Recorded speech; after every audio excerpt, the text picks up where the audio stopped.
All right. Hello, everybody. We are back with our 10th season of Survivor Wisconsin. We're doing a cast draft tonight. We have 8 people here. Well, actually, we don't have 8 people here. We're supposed to have 9 here. But Mr. Will, unfortunately, will not be here to make his selection. So we're going to help make his selections for him. So everybody here is going to be selecting players who they think they're going to get as far as possible. And the least amount of points you get, the better you do. So if you pick the person that gets second place, you'll get 2 points. If you pick the person that gets last place, 16th, you'll get 16 points. But the caveat that we did last season that we'll do again is if you pick the winner, you'll get -1 point. So you get a little bonus for that. So we're selecting through this cast. We got a bunch of production members here. We got Dan, who'll be a part of our podcast, which we're excited to see for each episode. And he'll be joined by Will, who is not here tonight. So yeah, we did a predetermined order. Everybody here found out the cast this morning, so they're scrambling to get their draft board ready for who they think is going to do the best. I'll be helping draft Will's team, but I will not be partaking, even though I got second last time, but that's all right. I want to have you guys do it and have some fun. So anything anybody want to add before we get into this draft? Everybody looks ready to go. Yes, sir. All right. First pick, Tyler. All right, I'm on the board. All right, so for my first pick, I am going to go with someone from my season. Okay. Their name is not Ben. I'm going to pick Kyra with my first pick. I think Kyra, she's run into a little bit of bad luck with the idols. The idols have kind of found her in the 2 past seasons that we've seen her. And no, I think she's a very versatile player. I think she's very connected, which obviously helps a lot in a returnee season. She has played with a lot of these people, knows a lot of these people. So that's going to help her a lot. She's also just very kind of inconspicuous person, which I feel like those kinds of people tend to win returnee seasons. Someone like Kyra, someone who can slip a little bit under the radar, isn't going to be as loud early, and I think she'll do great. Awesome. I like the pick. Anybody else has thoughts on that? That steal anybody's pick or anything? I knew that Kyra would have been my pick, but from where my draft position is, I knew there was absolutely no chance of her ever getting to me. I was like, if Tyler doesn't pick Kyra, I would assume Will does, and if Will doesn't, Amaris for sure will pick Kyra. So I was like, I just know that already I cannot include her in my plans, so I'm not surprised at all. And this is 2 seasons in a row that she's the 101. Is that right? Yeah, I think so.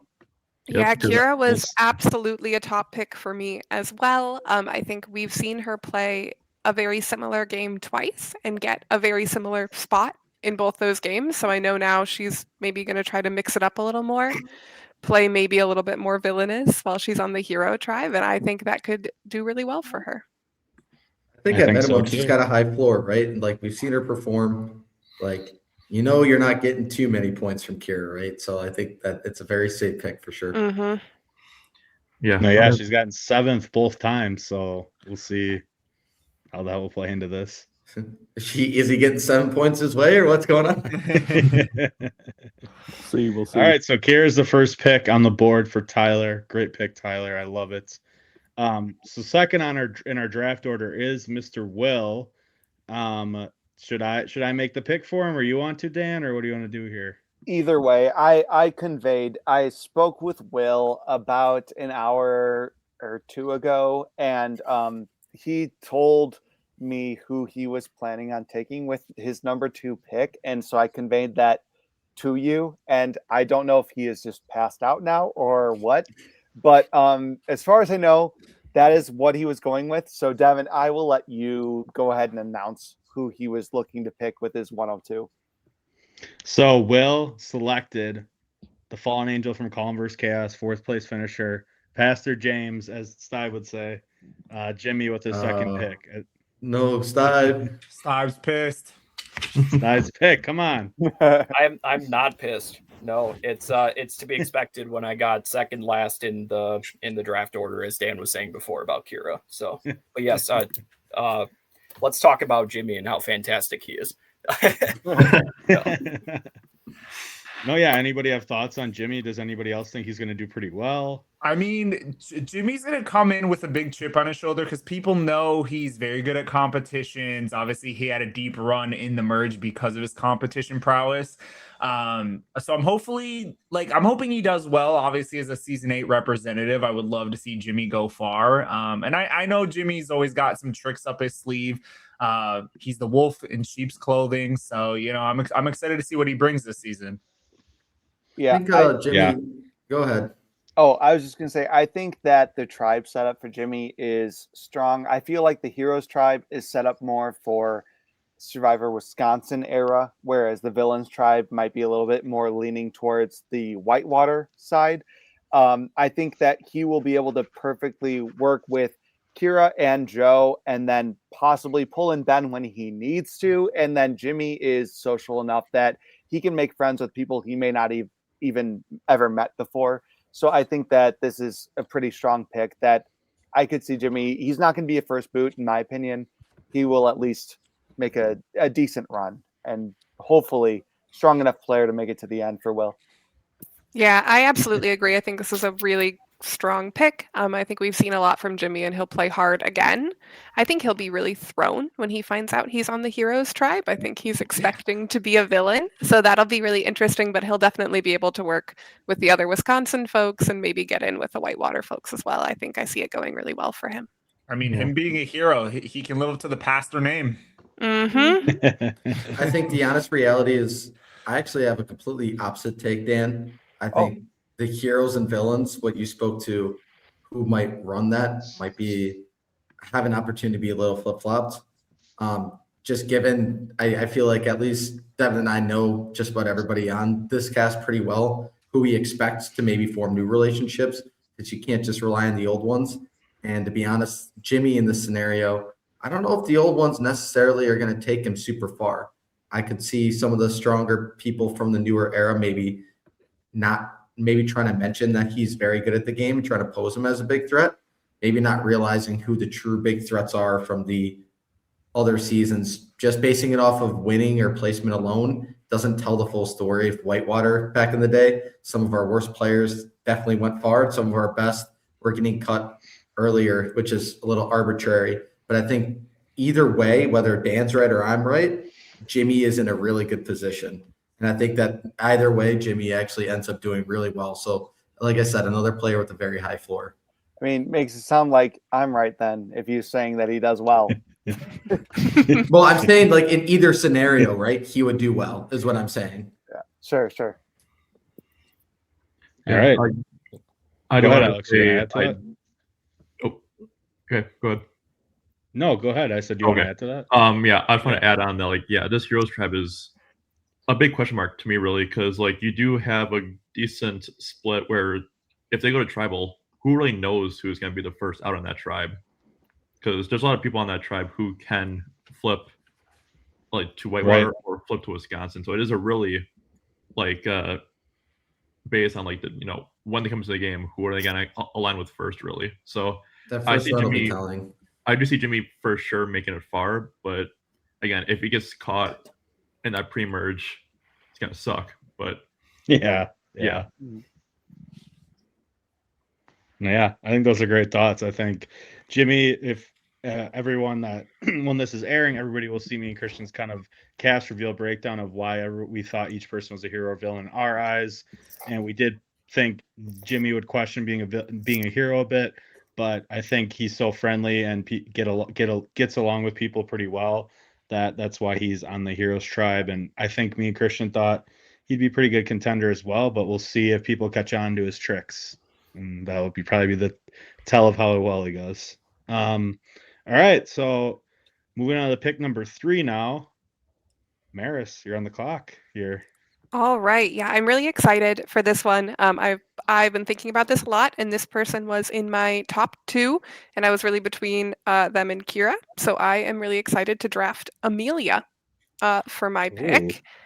Ooh. Amelia and I played Second Chance together, but we were never on the same tribe, so I didn't get to see her work. But I know she was really doing a lot in the beginning to form that Dab alliance and really ingrain herself in that tribe. And even since then, I know Amelia's been watching Survivor a lot more. She's been really engaging in these minis and doing really well. And what I think is huge for her is she won't come in with the same threat level as someone like a Nolan or like a Kyra or a Ben or a Jimmy, just because maybe those Whitewater folks haven't seen the same growth in Amelia that we have even since Second Chance. So I think she can maintain that sort of lower threat level, and I think she's in a really good spot on the Villains tribe to make it to merge, meet up with Ben, Kyra, maybe even Jimmy, and then go pretty far. Yeah, I like the pick. Anybody else have some thoughts on Miss Amelia? Yes, Yeah, I think we definitely saw some growth from her after kind of taking a step away from the Survivor Wisconsin scene for a while since Captain's Curse and then coming back Second Chance. And she did go out relatively early, but I think she definitely made a name for herself as a stronger social player, one that can kind of hang with the big dogs. I'm so excited for Amelia. I mean, even in Second Chances, she had still never watched a season of Survivor, and you could still see the amount of growth she had from Captain's Curse to Second Chances. Even when, after the tribe swap, she was kind of swap screwed, she was pulling out all the stops. She was completely aware of her position. And then since then, she has been watching Survivor seasons. I'm very excited to see Amelia come in and have like more background knowledge and go from where she has been to where she's going forward.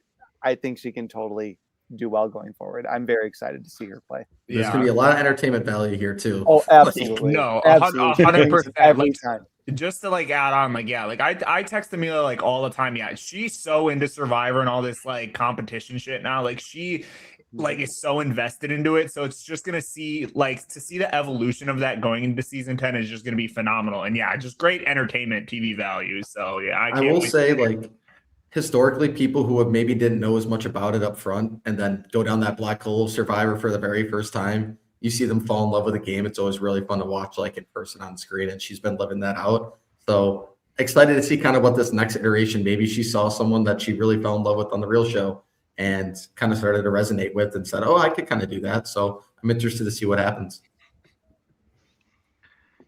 Yeah, I will also say, like, she really didn't burn anybody that she has played with on this cast, really. Like, of course, you know, when she was part of DAB, they split apart at the swap, so she didn't really betray Ben at all, or even Dan. And then with Kyra, I don't think she really, because she had voted out on that tribe, so I don't think she really betrayed Kyra at all. So she's coming in with a pretty fresh slate. No Addie, no way that she really knows really tight with that could make her kind of a threat. So she's coming with a pretty good kind of fresh slate, and just we'll see what happens, because this might be her best showing, I feel like, for sure this season. Yeah, I'm excited to see Amelia too. I kind of think she could struggle potentially early. I hope she can get out of that like preconceived where she gets out, kind of has been getting out earlier, but she's made such a big improvement, like you guys have all been saying, that I think she could put it together, and maybe she can bond with some people that she knows a little bit better in the Villains tribe. Like she knows Richie better now. I know Richie has been wanting to play with her, and they finally get to in this, so that'll be exciting too. Yeah. Any other thoughts on Amelia? Or are we ready for the next pick? I think we're good to go. All right. Next pick, Mr. Jamil. What it is? All right. Person I'm going to be picking, they came from my original season. I don't think it should go as no surprise. K Cash Money, your mom's favorite player. Kaela will be joining the draft. I think Kaela's in a very unique situation. Being from the past 2 seasons of the game, I feel like, she's learned a lot about the game, because coming in from season 8, she obviously didn't really know a lot about Survivor or anything like that. And season 9, we can kind of see that Kaela played a more chaotic game, which didn't really pan out in her favor. So I think if she kind of mixes the two together of like the social game, from season 8 with a little bit of the game player Kaela from season 9, I think we can get a good recipe from her. I also see, like, with how the tribes are divided, I think she's in a pretty decent spot going into the Villains tribe. She does have, close connections with Amelia, with Richie. And, once again, she's a social butterfly. Everybody knows her. Everybody loves her when they meet her. So even when it comes to the older Whitewater contestants, I feel like she'll be able to blend in very well into her surroundings. And, that could get her back into the merge, and hopefully, third time's a charm for her. So, yeah. Yeah, I think this is a really good pick. I would love to see the girls run the Villains tribe, and I think Kaela could be a really big part of that. I think she can work well, obviously, with Amelia, but I could see her getting along with Dacota as well, and for sure Emily. So I think they could do some real damage over there. Yeah, if you guys haven't been able to chance to hear that, but me and Christian were really thinking that Kaela could get in good with the girls on the Villains tribe, and I think there's some people that we know pretty well. I know you guys don't, just from not meeting them yet from the Whitewater days, that we could see totally hitting off. And I don't see her having any enemies on there, even with the like you said, the people from her era. Everybody loves her, and she played that villain role this last season, which was fun to watch. So we'll see if she changes anything up and maybe is more strategic than chaos focused for this time around. Yeah. This season I was really high on her just because, we have a lot of players coming in that are really kind of like a more like game heavy player more than like a more like fun player, I feel like. So I feel like they might target her early just based off of, how chaotic she can be. But also, like, I do want to see her go far because she has great entertainment value. So it was really split on me, but I really do hope she goes far. I think this season for her really relies on the weight. Her tribe and her alliance and the people she's around really hold past seasons. I don't see many people in this season honestly factoring in too much of what people have done in the past, because a lot of everybody here have done something. There's very few people I would say have done nothing. If honest, I wouldn't say anybody's done nothing. So I think with that, she's shown she can be loyal and she showed she can be chaotic. I think it's going to be kind of based on the feeling that she makes and the connections she makes. So I think it really comes down to her social game this season and how well she's going to be able to have those right conversations with people and build those bonds up front. Because especially the way that I think this season is structured, it's going to be really important in those early rounds to really build some true relationships up front that you can trust as we move forward in the game, especially on a longer season like this one. Well said. Any other thoughts, or ready for the next pick? Oh, I mean, Jamil was obviously always going to pick Kaela. That's been evident since season 8. So I'm not shocked at all about this pick. I do also wish Kaela the best of luck. I really hope she has a good season going forward. But I knew that if she was on the board, Jamil was going to draft her. So Pre-planning with your pick up next, I see there. of course. Dan's mock draft is crazy right now. Yeah, we're excited for Kaela. I think everybody loves her. She won fan favorite for a reason, and I think she could really take a hold of this game and maybe win. We'll see. All right, Dan, what you been cooking up on your mock drafts today? So I was watching the Whitewater seasons. I've seen every season of Survivor Wisconsin. Then I went back to Whitewater. I got about halfway through season 5, Winter War, and I told Devin and Christian earlier today, I made the poor decision to start being responsible at work, which is when I had been watching those seasons, was while I was working and on the clock. So I have not been able to take as hello. Here's some mac and cheese. Love you. Bye. Thanks. Okay, my dinner served at the time of my draft pick. But what I was saying was, I have not watched about half of the seasons of Survivor Wisconsin Whitewater. So this might be a little bit of a risky pick because of that, but I'm going to select Emily off of the Villains tribe. And so I have not seen a single season that Emily has played, but she has played in every single season she has played in. She has played with Corey, who is also on the Villains tribe. And just looking at the structure of the villains tribe, I just do think it leans more towards the Whitewater side than it does the Wisconsin side. Okay, so Matty Ice and Richie are both on this villains tribe. Those two are early boots every single time they play, except for one season for each of them. So I already know exactly how the first tribal is going to go for the villains tribe is going to be Maddie versus Richie. And they're going to be like, you need to burn out this person. I don't even care which one of them gets voted out first, but it's going to be one of them. I guarantee it will be one of those two. And I think that Kaela and Amelia are, yes, they're going to be close. And I think they will want to try and work with the other women on the tribe. That will automatically pull in Emily. It will also pull in Dacota. But there's the added factor that Dacota, her fiance, is on the Heroes tribe. That's always going to be a factor. So Emily is going to have Research done. Possibly some pull with the other women on this tribe, also has the connections with Corey, but doesn't have the factor where Corey has won a season before, and that's automatically going to put a target on his back. So even though I've never watched a single season of Emily playing Survivor, I am going to put my faith in her for this pick. I think that you should definitely go and watch her play. That's I will eventually. I just do not have the time yet. She is. I'll say this right away. A phenomenal pick. I'll say right away, on our cast reveal that all these viewers will be able to see before this, but none of these were able to see before it.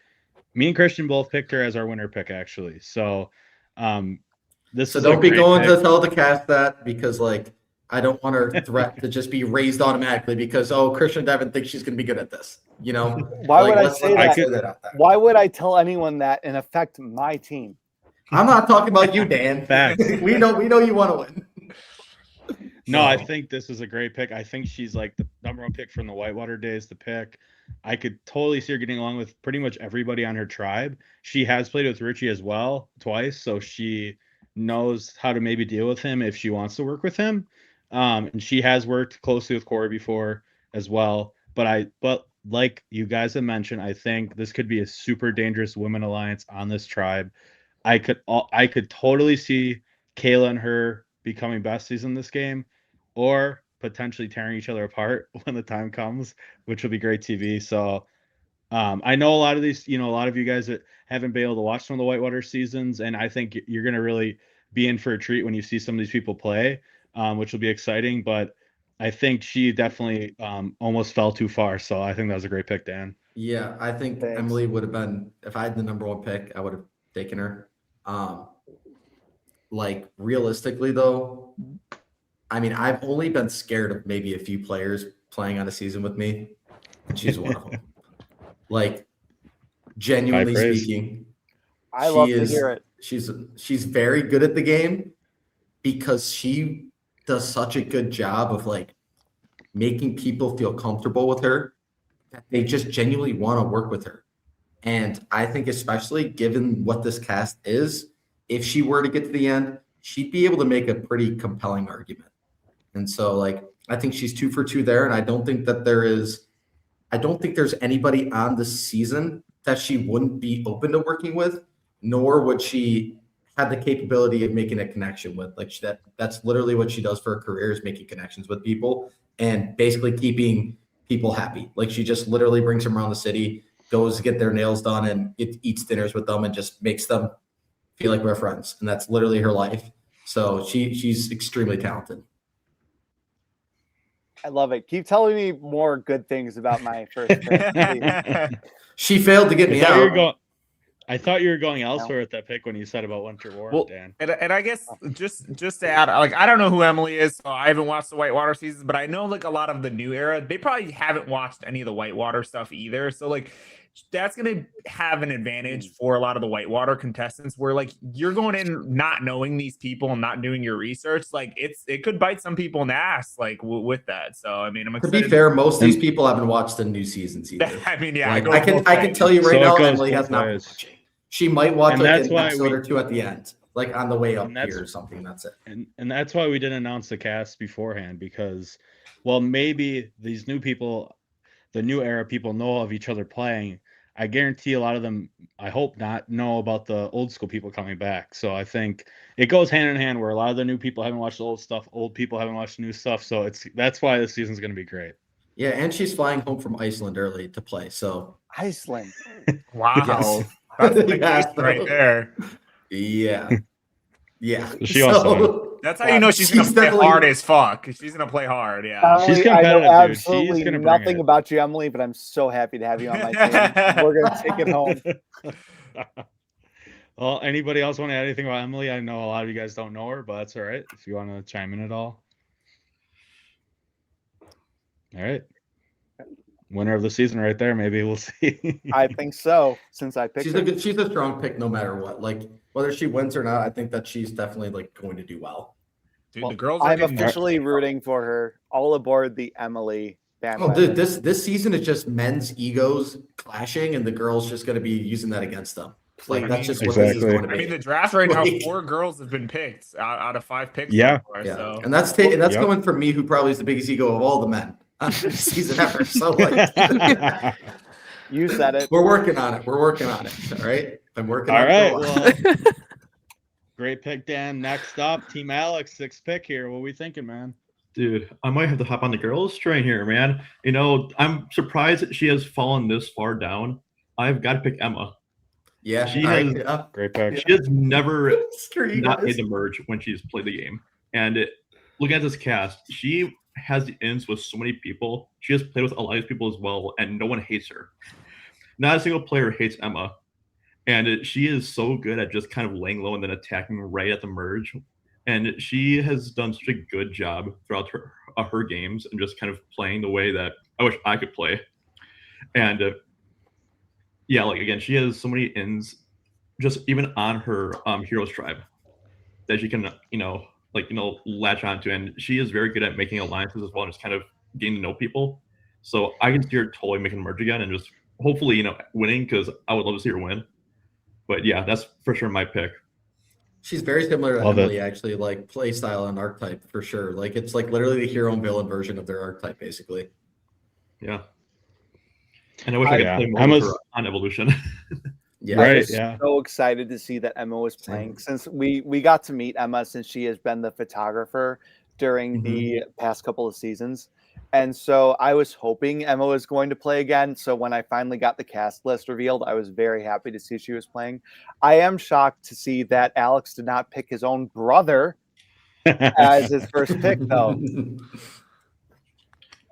Or That's my funny. future sister-in-law, who knows? No comment. Right. No comment.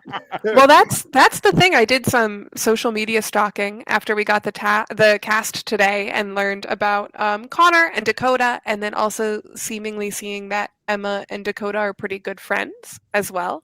So I hope that translates over to Connor. I can see the two of them vibing on the Heroes tribe. And yeah, I watched Emma play a really impressive game as well in Cabin Fever. So I think she'll do great here.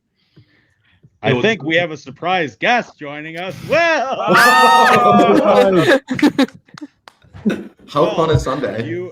We picked for you at 2 because we were told by Dan who you wanted. So you do have Jimmy on your team for the 2nd pick. How dare you stole Jimmy? The winner pick. Why would I not pick Jimmy?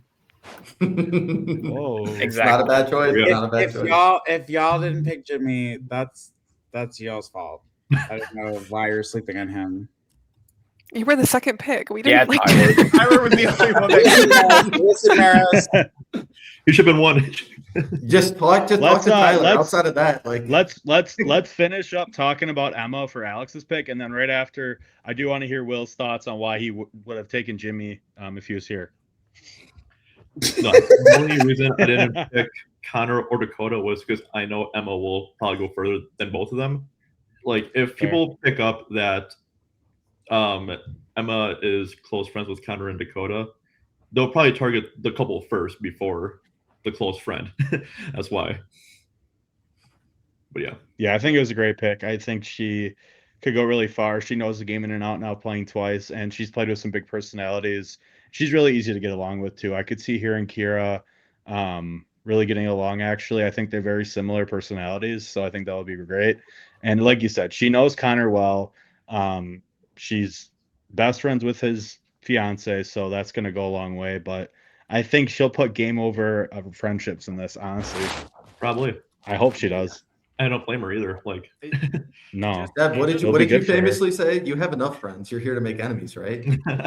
exactly. It just sounds like I don't know. It sounds like it's a female's win this season. I'm feeling it in my bones. Like a lot of the women I feel are going to do very well this season. I hope so. Yeah, They're first kinda 5 of set the up first to. 6 picks for women. Let's go, Emily.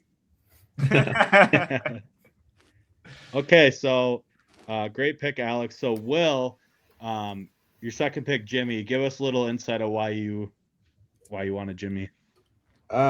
Jimmy is the GOAT in the best way. I think that Jimmy is a social threat. I coin Jimmy and Maris as the king and queen of social threat in LRG community. I think Maris shaking her head. I think that look, I think that Jimmy is going to be a big target, and he is the kind of player that if people can get out early, then Team Will is screwed. But Jimmy can negotiate his way through. A lot of people will fall to his mist, and he is going to make it very far in this game.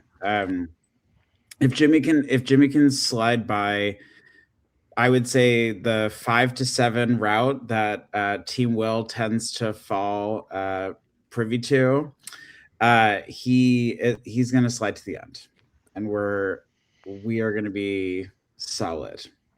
I'm a fan of Team Will. I basically get the double win by PEMDAS since I drafted Will last season, so I'm taking it. Let's go. I got Jimmy.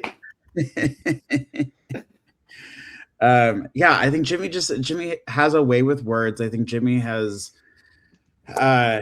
did really well in his season. Some will say he was the robbed king of season 8. And so I really think that if he can find his way through this cast and manage to get past the late jury phase, especially if he manages to find an idol and can, really save himself in that way. I don't know. I really feel like Jimmy is one of the ones to beat. Now, mind you, there is a lot of big threats in this cast. I think Devin and Christian, you really casted this well. So I'm a little bit nervous for my first pick. I have another solid pick to round out my Team Will, but I'm cautiously optimistic. Jimmy is one of my ones that I think is going to be a solid one to beat. Okay. All right. Let's move on now to our 7th pick, which is Mr. Stibe. What do you got for us, sir? We'll find out how lucky number 7 is today. It's obvious and it's evident in the seasons that I've played and with the picks that I've made. I not only play with my heart, but I also make picks with my heart too. And I've got to say, I love this individual very much as a friend. And quite honestly, I'm surprised they made it this low. I don't know if they would have went early, like maybe they would have been like top 5. But had I had number 1, this person would have been mine. So I am pleased to announce that with the 7th pick of the Heroes versus Villains 2 draft, Alex Stibe, representing Team Stibe, selects Kyle Shield. Come on, you took my pick. I knew you would say that. No, because you know what? That is such a genius pick. That's a great It pick. really is. He doesn't go far. Thank you. And I agree because I think Kyle is going to play the game that I would like to play if I were cast. I think he's going to be playing a fantastic social game where a lot of these people are going to be willing to work with him. And he can absolutely endure longer competitions. And he's a smart guy. I absolutely am rooting for this man. And I'm so excited that I was able to pick him. Just look at his playthings, and that's all you need to see. I mean, if we were to sit down and actually look at it, I don't think he's ever placed really low. He had 1 season, I think, out of 7 that he's played. where he didn't really, he finished 11th down to 14th, and then he's never finished lower than 6th. So your floor is really high. I don't think Kyle's winning at a final jury, at a final tribal council, like on this cast, but he also barely lost before when he did get to final tribal council because he's a very lovable person. And there is one person I think that he will gravitate towards, and I'll probably pick that person. But the reality is that I think that Kyle is a very obvious.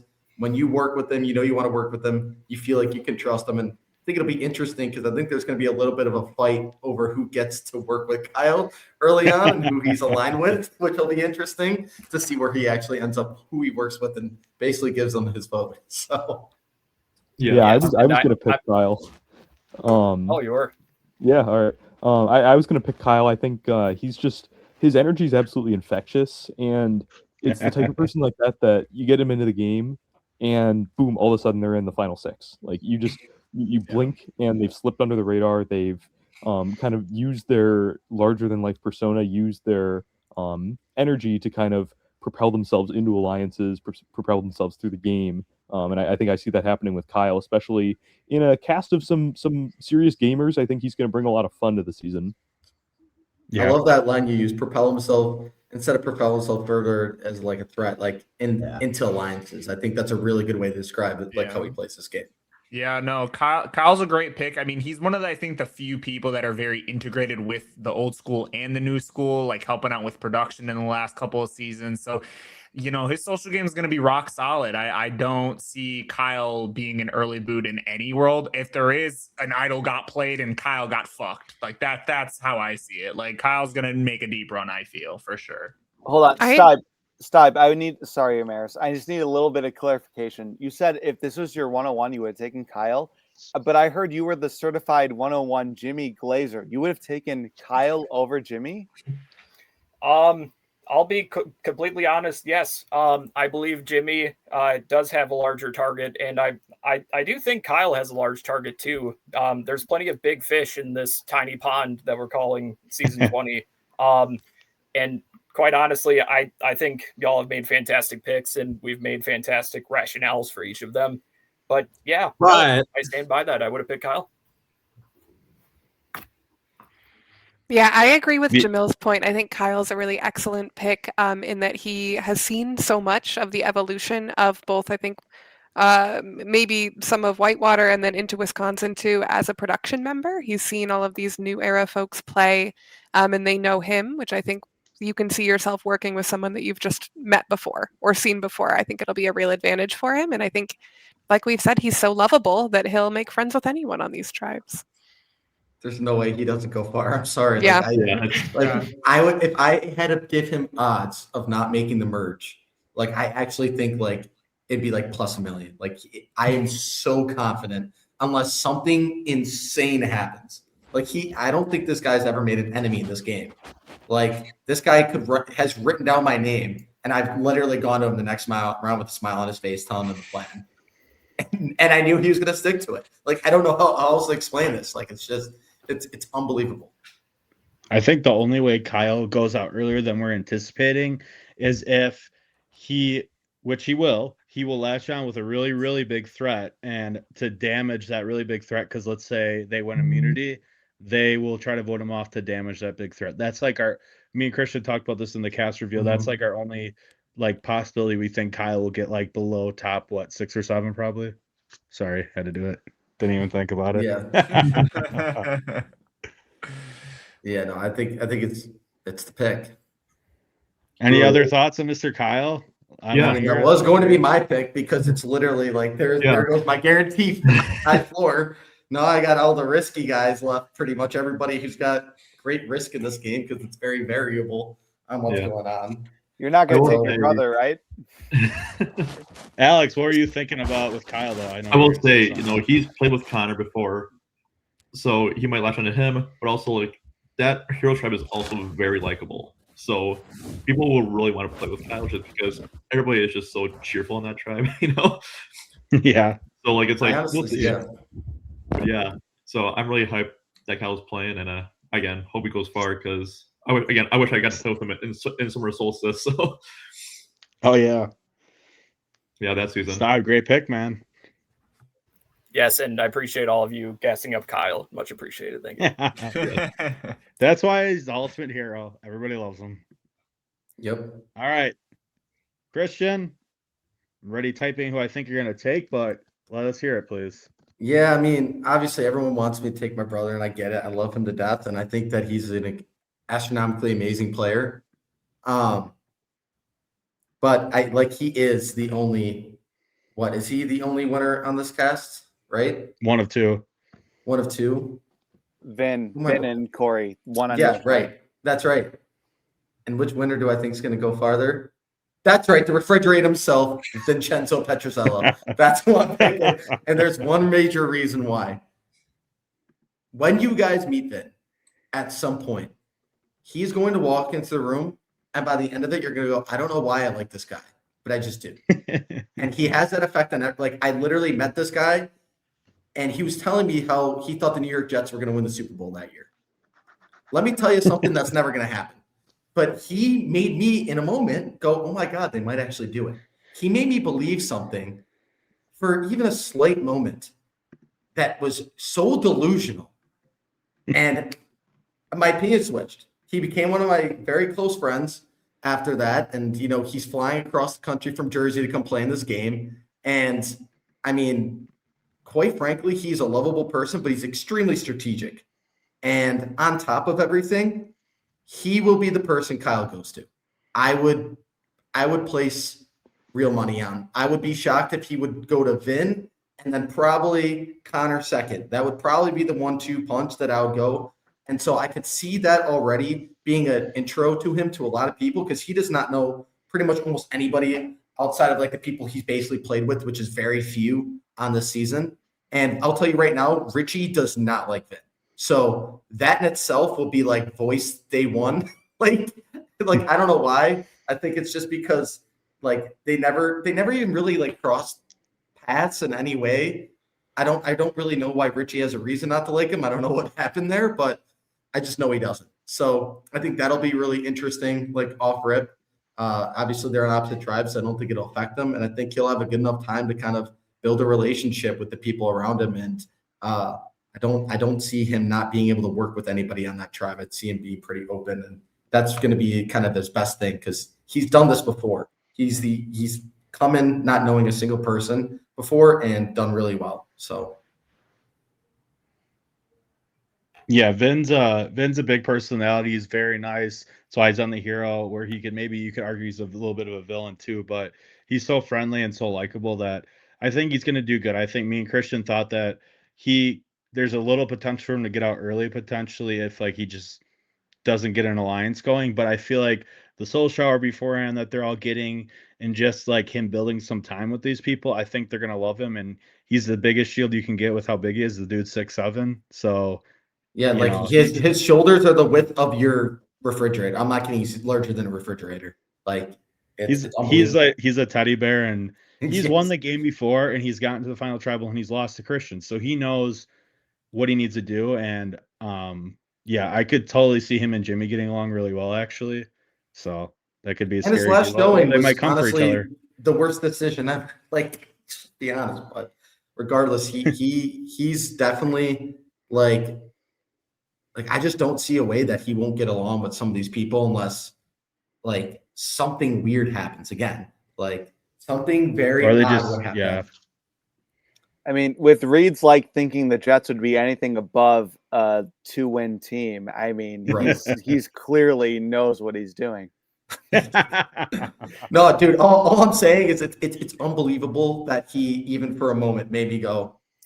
Was that when they had Rodgers first year? Was that when No. This was freshman year of college. So this was Zach Wilson. Look, but they just drafted Zach Wilson. Yeah. Look, we don't need to get too far into football. It doesn't matter what year. The Jets have been horrendous since the second Super Bowl. So it doesn't even matter. Yes, exactly. And every year he has a new reason for why they're going to win. And every year he is very far off. Yeah. When it comes to the game of Survivor, he's a lot different. I hope for your sake you're right. I don't know. Like I said, I haven't seen any of Vin's seasons, so I could be completely off base. I just feel looking at the Heroes tribe, I'm a little bit worried about where he's coming in position-wise with the rest of his tribe makeup, having also won before. But maybe people don't even know that aspect of him, and that doesn't even factor in. So who knows? It also seems like Vin has played all of his seasons with Emily and Corey. Is that right? They've Yes. all played together Yep. 3 times. That's, I think, super Yes. interesting. I haven't seen the seasons, but I'm interested to see how those dynamics maybe play in if any of them make it to a merge. But that's a really good blanket for him, I think, if he can Yes. meet up with those other 2. Right. I think if he gets to the merge, which obviously there's some tribe interactions that matter, and like if they can even get through the first round or 2 with an immunity win, I think that he should be lined up to possibly make a run. I do wonder, like you said, like it does come down to those first interactions and who he does end up with for sure. Yeah. Any other thoughts on Vin? Another new guy to the scene for some of you guys, but any other thoughts on any predictions for him or anything? All right. We'll move on then. So we'll talk about the first. So the first round, Tyler took Kyra, Will took Jimmy, Amaris took Amelia, Jamil took Kaela per usual, Dan took Emily, Alex took Emma, Stipe took Kyle, and Christian took Vin. I said that because we knew Jamil was going to take Not her, the their per bomb from usual. Filuma. Right, what the fuck? Catching strays for what? Catching strays because you can't make a fucking jury, but we'll talk about that later. I made a Well, jury who the do you first season. Does anybody, before we head to round 2, what do you think like was the most valuable pick? Like that somebody got someone like where they probably should have went way earlier in their opinion? Kyle. Me? Probably Emily. I think my pick might also be a very valuable pick, but just based on how stacked this cast is, I can kind of see how Emma kind of snuck down a bit. But I feel like Emma still has the most value just because she has kind of been and like kind of like been there for a couple of the newer seasons we've had, just for taking photos and helping with some challenges and stuff like that. So I feel like she I has agree. the highest ceiling right now. Devin, I always have an opinion. Can you can you reiterate the order in which people were chosen before I say my 2 Yeah, cents? so Kyra went the first pick to Tyler, and then you took Queen. second. First of all, you know my girl. She better be picked first. I know it. Amelia went third after you took Jimmy, and then Kaela went fourth, and then Emily went fifth, Emma went sixth, Kyle went seventh, and then Christian just took Vin at 8.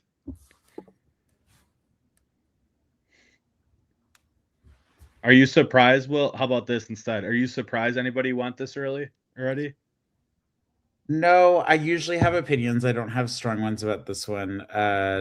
My queen Kyra went first. Kaela, I'm so proud. I was boosting up her confidence before this. Still they haven't gone in yet.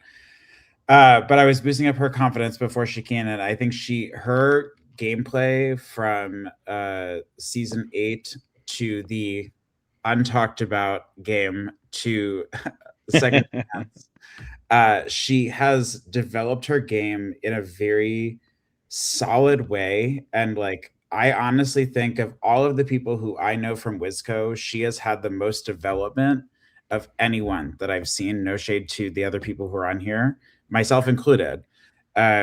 She really is understanding the mechanics of a good Survivor game and is solidifying them tenfold. I really think that I'm hopeful that this is her season to win, even though she's not on my team, but we'll see. But I really think that she is understanding what needs to happen. And I think she's understanding how she needs to utilize her strengths in order to win a Survivor LRG. I think that's the thing, is that a good Survivor player knows what their strengths are and how to utilize their specific mechanics into the gameplay. And I think Kaela is really starting to understand that. So I'm excited to see her in this season. Yeah. I can go on a whole rant about my girl Kyra. Long story short, I think that she will do really well, and I'm excited to see her play this season. And everyone else, I think from memory that you mentioned, I don't really know that well. I'm sure Ben is squirreling that he hasn't been picked in the first round, but he can die that way. Clock that shit, Will. Clock that shit. I mean, I'm just gonna be honest. Like, we clocked them in the pre. And I'm still not gonna pick him round 2. I think the Emily pick is definitely the best pick of the round, just because a lot of people haven't seen her, and that's good. And I think that she has similar threat levels to some of the people that were picked pretty much before her in terms of what her standard of game is. So I think if you're just going pure off value, that, and then also Stipe, like we said, I think it's guaranteed Kyle finishes high. So values king here. Stipe wants the people that make it further this time, right? Yeah, let's hope. Let's hope I'm not snake bitten again this time. Hopefully, I don't pull a first boot pick 2 seasons in a row. Oh man, let's hope not. That'd be crazy if Kyle's the first boot. I just don't see it, but maybe it's just like everyone likes him too much. But like maybe it's a second. Maybe it's a second round pick. Maybe it's Stipe's second round pick for all we know. Yeah, I think the trend's gonna end. On any given day, it all depends on what's going on that day and how the chips fall. Sorry, Will, what were you saying? No, you're okay, Stipe. I talk a lot, so please interrupt me. I also forgot to mention that I find it interesting looking at the stats that Kyle has had way more of a resume than anyone else except maybe Richie. They're like pretty and he's saying they're very different. He's saying how many times they've played. Yeah, how many times they played. Yeah. So we could shed clarity on that. I also wonder if that might come into play. I mean, I personally think, as someone who's played many an LRG, as most of you probably know, I don't think it matters. But some people care a lot, especially if it's the same game. So we'll see. I'm curious to see how that impacts Kyle and or Richie. But yeah, I don't know. I'm just. I mean, I'll give you this. The first 3 seasons Kyle played on, like, they're irrelevant. Like, just so fully transparent. He was not really fully all there, like, in the game. He was just kind of like, literally his quote he said every single time was, "I'm just happy to be here." And like, he wasn't playing to that. He was genuinely serious. He was really still learning kind of how the game functioned at the time. I don't think he fully understood what was going on. Now, from the next 5, you saw like a significant growth. So I'm interested to see if he can take little pieces from those last few games he's played, like especially I'd say like probably Devin, like Legends, and then the last 2 Wisconsin ones he was on. If he could take like 1 or 2 pieces from that kind of put together, you could see him actually play a dangerous game. And he's been talking it up. So I hope he's able to do it.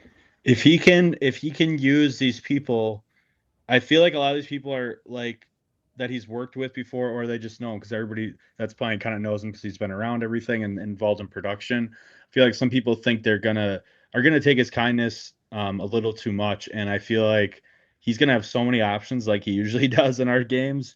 And I just want to see him make a aggressive move, because I don't think he did with you kind of Christian and Legends, but I want to see it in this again. And I think maybe that would help him maybe pull off a win.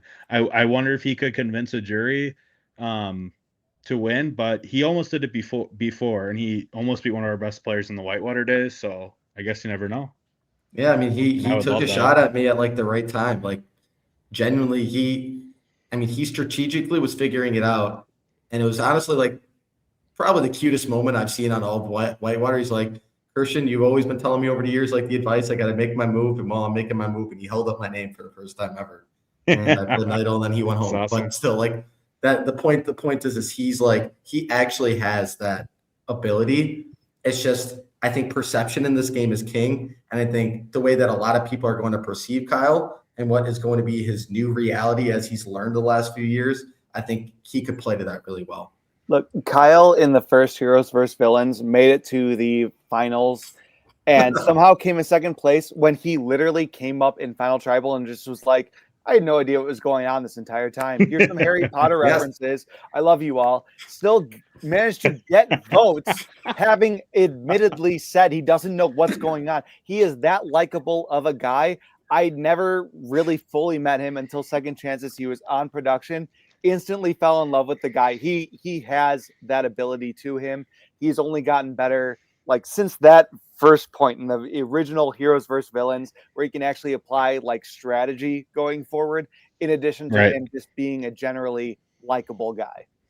Yeah, I mean, he one of the votes he got, I will say, the guy asked me and Jake what we were gonna do, and we're like, we're voting for Kyle because we're mad at Cody. Like, we weren't actually gonna do that. We were just trolling. He just voted for him because he didn't know what's going on either. Yeah, and then on statistically the same side of the same coin, it's like we're going into Richie, who has played the same amount of seasons, who hasn't necessarily fared well in most appearances. So it's going to be interesting to see how Richie utilizes his prior experiences and performances to hopefully do better this time. Like I love Richie to death. I want him to do well. I really do. But I mean, you never know with Richie. Richie's a chaos agent, so you just never know with Richie, but hopefully Richie does well. Yeah. Any other thoughts on? Go ahead, Will. Yeah, I'll say one last thing to wrap us up, Devin. The other thing I don't know if y'all talked about, sorry I was late. I think like it's notable that the Heroes Tribe has 4 season 7 and 8 season members, whereas the villains only have 3. And so yes, like I think Richie being on prod is notable, and so you can have like a 4-4 split, but at the end of the day, the fact is Joe, Ben, Jimmy, and Kyra are a 4-4 split on the Heroes Tribe. And so what's interesting is that I bring this up because I think that who are we talking about? Kyle, I think, could jump into having been on prod as much as he has and like knowing these people as well as he does, could jump into that 4 and make it a 5-3. And so that could be a really interesting tribe dynamic, whereas like the villains are much more questionable. Whereas me, without, the game hasn't started yet, the Heroes Tribe to me seems objectively like an obvious 5-3 split, where it's Joe, Ben, Jimmy, Kyra, and Kyle, and then the other 3. And then, assuming that if they have to worry about those lines going into merge. And I could see that being a 5-3 split as long as they could. And then, hopefully that they don't have to worry about cannibalizing each other before the merge, but we'll see. Yeah. I mean, I see that point. Well, the only thing that's a question mark in that for me is Joe, just because even though Joe is from the new era, he's not really close, just being obviously him being far away. I mean, the only true connection he has on the Heroes is Jimmy, who he played with, and didn't really play with a whole lot since they were on opposing like alliances. I mean, I can very well see Joe like going in with the Whitewater people if he needs to. Like Joe knows what he needs to do to stay in the game. I mean, we saw it in season 8 where Joe played a survivalist mentality. So, I mean, Joe for me could go either which way, like in where he works with. I don't think for him it's necessarily like old school versus new school. So, I mean, but who knows? Could be. Yeah, I could see the girls on that tribe teaming up a little bit too. I was going to say, and I think Kyle's closer to the Whitewater people. It's just you guys just don't know that like fact just because you guys haven't seen those seasons. But Kyle is pretty damn close with Connor in the Summer Solstice, and he is really close to Vin and Legend. So I don't see him aligning with the new Wisconsin people, like the season 7 and 8 people. But he could be swayed. Maybe he will have a different mind. So I could see that, but I personally think that it's more up in the air on Heroes too. I don't think it's straightforward 5-3. I honestly don't really know which way it's going to go. I don't know who's going to get along well. And that's assuming Ben and Jimmy are going to work together. I think too. Joe might get left out of that, honestly, Yes. because he's not as close. That's what I'm worried about, actually. Well, and because I could, to add on to that, I could see easily Emma and Kyra working together. Emma's also been around for production on the past few seasons when it comes to, she's been there to help with photography. So people know who Emma is. I could see her sliding in. It's just like how Will was describing with Kyle, being able to know people from the new era and both the old era. So I could see that being another wild card in, which is why I was partially concerned for Vin, but also then concerned for Connor, who has not been drafted yet, because Connor doesn't have as much of those types of links. And then if anyone knows, which people will know, he is engaged to Dacota, who is on the other tribe, which will probably factor into the season as well. Yeah, it'll be interesting to see as well with like Ben and Kyra's dynamics as well, because I mean, Kyra knows Ben's shenanigans and what he likes to fucking do on a regular basis as like a side job. So like, you never know. Like the heroes, it's a side job. Really? It's a bunch of question marks, and like I'm excited to see how it unfolds, because even though we have it split heroes and villains, some of the heroes might turn out to be villains. We don't fucking know. Like you have no idea. Yeah. Like people are set into these boxes. That doesn't necessarily mean that's the game they're gonna play. So, I mean, I will say, I personally, I understand that like we have limited options. I think Jimmy being cast as a hero is a crazy choice. I feel that way about Ben. And I think all I gotta say is, if you knew everything we knew, you'd have to get like they have to. I think they both come off way more friendlier than that's what it came down to. Friendly, certainly, but like they're playing with lies and deception. I will say, tell me one person on villains though that hasn't, and then on top of it has done it. They do it out of fun of hurting feelings. That's the difference. There's some people that are villains. I'm not naming names. Like to hurt people's feelings for fun. Like Nolan. That's not even who I was referring to, but yeah, that too. We should move along soon for time. However, I will say I'm curious. Hold on, what was I gonna say? Fuck it, Devin. Move on. Hold on, I do want to say. Sure? I want to say one thing. I do think the Heroes tribe is a lot about who actually gets along, and I think that if people go into the season open-minded, willing to work with anybody, not just their tribe alliances, they'll see themselves do very well. Similarly, I think the villains is completely about who won't get along, because I think there's going to be a lot of rifts drawn, whether it's egos, whether it's someone says something to someone during a challenge, which these challenges are pretty competitive. I mean, I think some people have gotten a glance at it at this point. Like it's going to be intense, and I think there's going to be some interesting things that happen. And so I think Dan mentioned earlier, it's like I think the first round will be Matty Ice versus Richie. I think that is the worst thing for both of their games, but they're not going to get along. But Richie's gotten along and gone far in games with Corey. He's gotten along and gone far with Emily and like kind of a transitive property in Legends. So like there's a chance for opportunity here. He knows Dacota. He wants to work with Amelia. He wants to work with Kaela. And then Matt went to high school with Corey. Like they're great apart. They know each other very well. There's connections that go deeper. I mean, Matt's worked with Dacota in seasons. So like the connections, it's going to be all about who doesn't know each other. Doesn't get along with each other. Excuse me. Yeah, doesn't get along. Yeah. All right, let's move on to our second. Go ahead.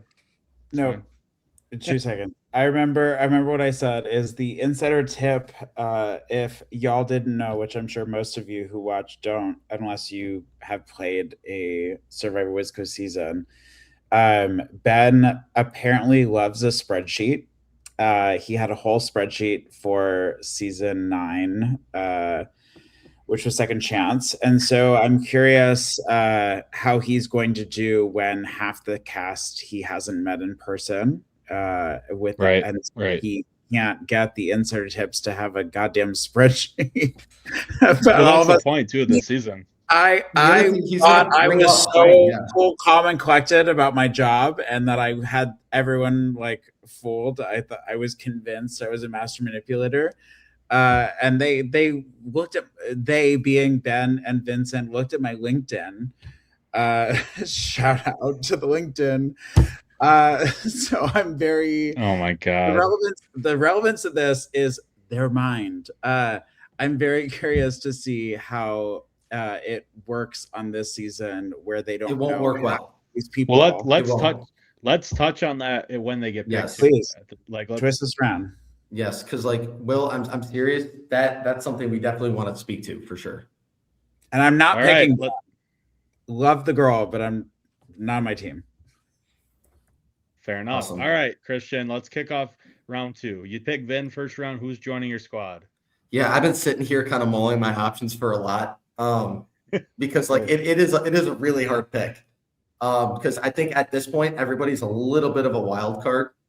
I could see Nolan aligning with the right people on his tribe and ending up getting to the merge and working with the other side and going far in this game. But he has to get there first. And I think he plays a little too similar to someone else who might be just a little better than him. And that's going to be my brother, Corey. At the end of the day, Corey has fared well in seasons where he has known at least 3 people. If he knows 3 people, he's gone very far. Every time, I'm just going off stats. I do love my little brother. I don't think that he's he like when you watch him, you would go, this guy's a fucking asshole. And he is. But when you're actually playing with him, you don't see the confessionals. And he does a good job at keeping those things separate until he votes your ass out. And not a lot, and he's not going to have to pay for his sins because a lot of the people playing don't really know that about him. Except for Emily, who's going to want to work with him, and Vin on the other side, who he's known because he's my friend. I mean, it's not really going to affect him up front. And Kyle, who I don't think is going to really vocalize that very much, just knowing Kyle. So the only other person that could possibly do anything that maybe could go against him is Connor, who at the last tribal council, the last season Corey played, pretty much swayed the entire jury against voting him. And he lost to my fiance, Allie, by a vote. So yeah, that's a whole thing. He's hungry. He wants to play well. I think that he'll either get along really well with a lot of the big personalities, or they're going to clash early and he's going to go with his people and know that he has to get them out. And he's always done a really good job at getting rid of the people when he needs to and keeping them around for as long as possible. He's actually pretty loyal, which is interesting for a villain. But if you watch him play in Blood versus Water, just listen to a word he says on any episodes, you'd understand why he's on this tribe. Yeah, Corey, Alex, you played with Corey, right? He's on your tribe to start if you want to touch on him. Yeah, we go back. No, but seriously though, Corey is a great player. He knows really how to play the game, and I was, I was targeting him kind of first off, right, when he was on my tribe, because I knew like he's really good at getting what he kind of wants in the game as well. So with that being said, like I just know he's gonna make it a good, just based off the trial layout, he's gonna go for sure to the merge unless something crazy happens, I feel like. So that's my take. And yeah, again, we might have our beef, but I still wish the best for him. He did beat Richie on that crazy season too. So unless Richie finds an idol and goes, I'm going to get him back kind of thing. Yeah. I think that'll be interesting. I really didn't want to pick my brother for conflict of interest, but know that me and him are both ultimately competitive, and I'm hoping he goes out first. I just don't think it'll happen, but my hesitation, Corey... I think. Oh, go ahead, Devin. Sorry. No, you go ahead. I think my only hesitation with Corey was that I haven't seen any of his seasons yet, but you guys have talked about him so much that I think his reputation precedes him. So like I knew Corey as this big like supervillain just from the way you've talked about him on the podcasts, and I wonder if some of these new era folks will feel the same way without having seen him maneuver through the seasons. I just wonder who on his tribe to start would go against him based off that. Like, I don't know how much Amelia's watched it. I know Kaela has to an extent. I think that either him and Nolan are going to be best friends after the first 5 minutes, or they are going to hate each other. And that's what I mean by like, there's no like they might team up and be like besties, and then like it's Pompeii and it's like volcanoes exploding I don't know. I really don't. That's the wild card of this season, really. Yeah, I feel like Corey has a good in with a lot of people on his tribe. Yeah. Emily for sure, Matt for sure, Richie will for sure want to play with Corey. Yeah, you will. So he has a good on that villains tribe. So yeah. I will say to Maris's point, I feel like I'm pretty in with the pod for 7, 8, 9. I've never heard Corey's name in my life. I clearly am not paying enough attention when I watch the pod. But going in, if I were in this cast, I would have no idea who the fuck Corey is. I mean, looking at Christian and Corey together, I'm like, obviously that's Christian's brother. Had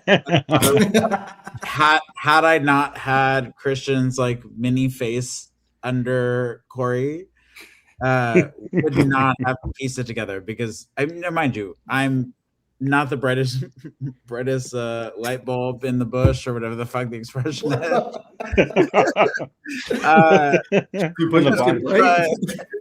Listen, I'm not the brightest light bulb in the bush.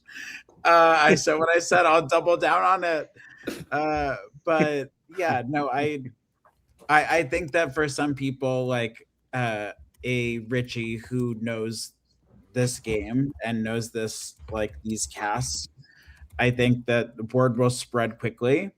I think someone like Kaela, one of her strengths is disseminating information, and so I do think that he could run into trouble if, say, a Richie says like, "Hey, Corey is Christian's brother, and that's a threat," and she runs with it and she does her little snaky snake hiss kind of game.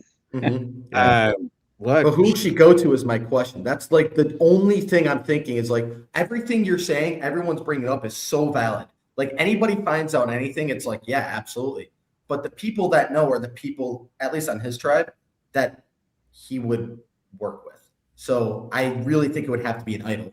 The thing that he's going to really happen is if he starts playing that leader role, he will be the person that gets idled out. Like he will be the name that person writes down.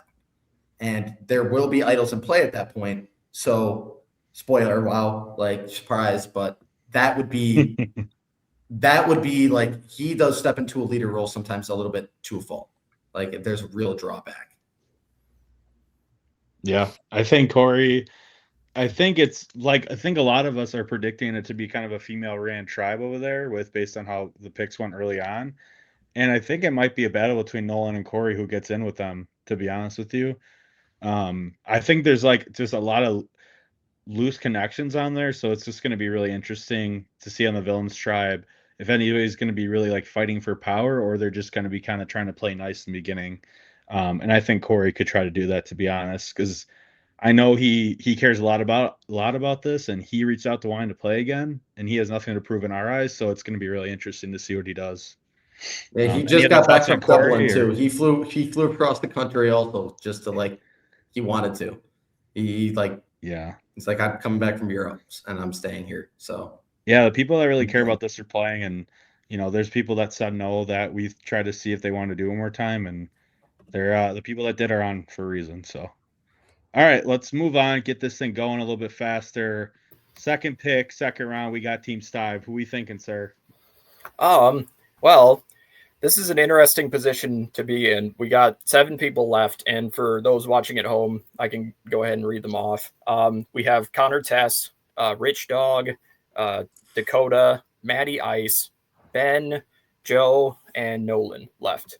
We got some interesting names here. We've kind of all got the general consensus of people that potentially could be coming into the game with a pretty big target, being a vocal character. So I'm looking at a few names here, and I'm torn between a couple of them. But ultimately, I'm going to hedge my bets. I could have chosen a second hero, but I think I'm going to switch things up, pick somebody from the villains tribe. And I think I will also take the last lady off the board, because with the 10th pick of the Heroes versus Villains 2 draft, Alex Stibe, representing Team Stibe, selects Dacota. We like that. We like that. Great pick, Stein. As y'all were saying earlier, with all the new faces that she's going to be able to play with, I think she's going to be able to fit in well, especially with these other ladies, and potentially just make it further in the game. Yeah, I'm happy with these picks. Yeah, I think she could really, as me and Christian both think she's a really big threat. So she could go early, but at the same time, if she can rely on some past relationships, like she's worked with Matt before, she knows Richie very well as well. So if she can maybe use those to her advantage to get closer with the girls that she maybe doesn't know as well, I think that could go a long way. She's very competitive, so she is going to be valuable in challenges and everything. And it just, are people going to really care about her and Connor being together on the other side? Are people going to bring that up as a factor?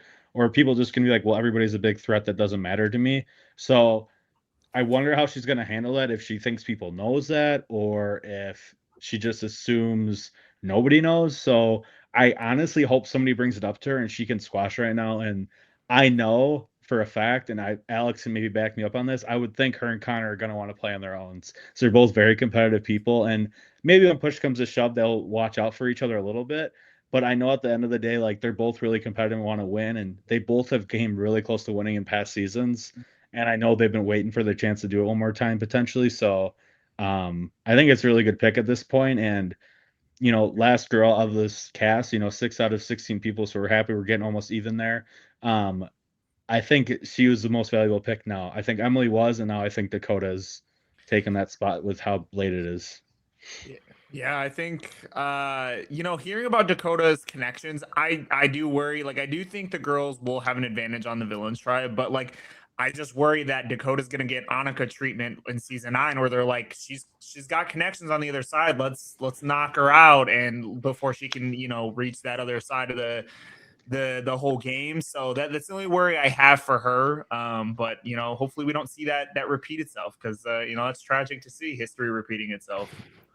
I think she also, like, I feel like that's a case for everybody, right? A little bit. Like, there isn't a person that's not connected to someone on the other side. So I think that as long as the couples voice and say, hey, I'm willing to vote out my significant other, there shouldn't really be an issue in this game. And I think that the ones that we have brought in here are all very willing. So I hope that doesn't play a factor, because that would just be such a, what's the word, like a lazy reason to vote them out at this point, because all of them have played with their couple and have gone against them in some capacity, except for Dacota and Connor, I guess, kind of. But yeah, I'm more worried on the Connor end than I am the Dacota end, because Dacota on her tribe has more of a built-in buffer. Like I said earlier, Richie and Matt are one of those two are going to be the first boot on this tribe, and it's not out of reach to say that whoever survives that first boot will be the second boot. And so I think that just because those are 2 of the 4 males on that tribe, that the women on that tribe could have some sort of connection, where she's also going to have the connections with the other men on the tribe. I don't think she's going to be an early boot at all. Again, that's all for Matt and Richie to take care of.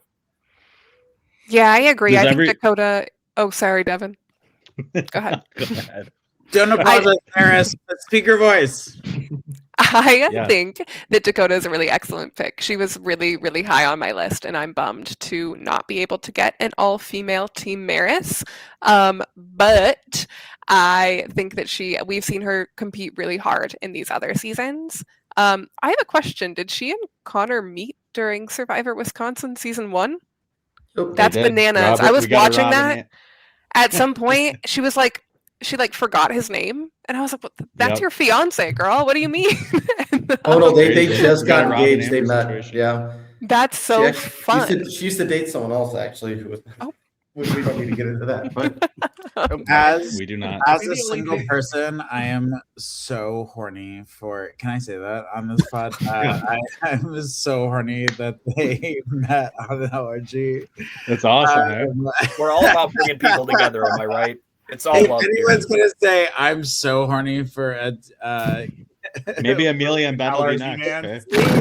Okay? That's what I've been shipping that since day one. Yeah, I think the only thing I remember from seeing Dacota is I remember watching Cabin Fever and Kyle finding the poker chip under the carpet. And Dakota's like, "That's not the idol." I'm pretty sure that was the interaction that went down. So that was funny. Oh yeah, That's hilarious. You bring that up.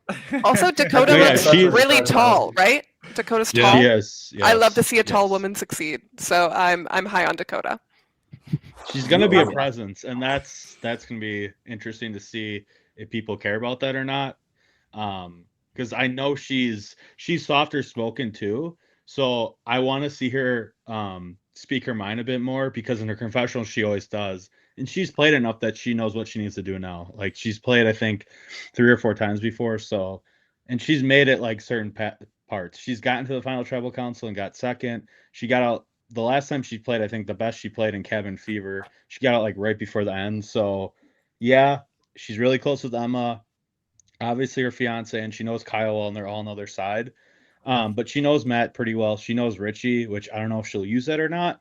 And I think she's met Emily maybe once before, and like outside of the game. Yes. But I think Outside at the maybe game some they at did. Whitewater when we were in college. But I could see them getting along, and I do think Dacota and Kaela will probably hit it off too, to be honest with you. I think Dakota's met Emily and Vin before, like in person once at 4th of July, like 2020. So I don't know if that's going to be like 21 Right. or something like They know a of each other. long that time they know ago. of. They know who each other are, but I don't even know if she was really a threat at that point in the game for that to like play a factor in their minds. Because I know for a fact they haven't watched since Legends. So No, and Dakota, They have she's no had idea a what's ton going of on.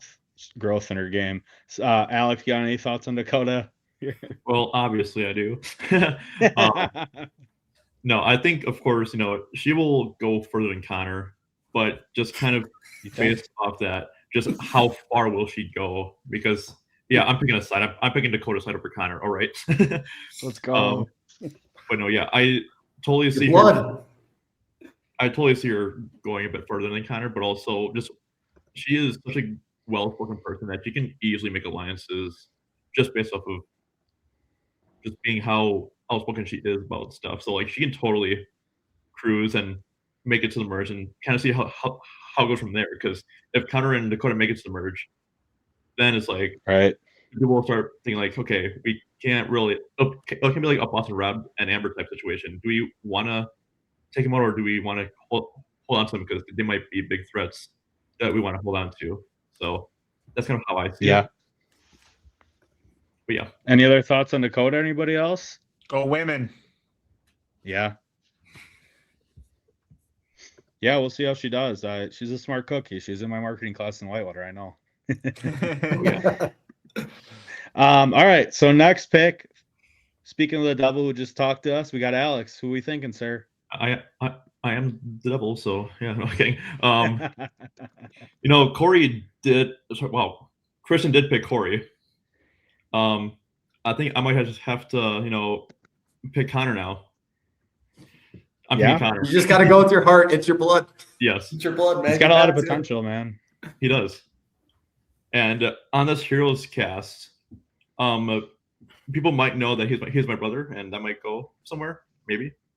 The people who have, of course, played the recent Wisconsin seasons. Like I can totally see Jimmy aligning with Connor, maybe. Yep. It's just 100% agree. you can't piss Connor off, or he'll go for you, really. So Yeah, he's like a one piss off away, and then like it's like you're done. You know? yeah, he is. If you get him mad, he just does not want to play with you. So, but like him and Kyle played together, and they did a really good job. That's a pretty close bond that they have that they might uphold in this upcoming game. Emma and Connor are great friends, so they'll also latch on to one another. Hopefully, they don't make it too obvious. But again, Connor also on the other side, it's a bit different because of course Dakota's there, but he pissed off Corey.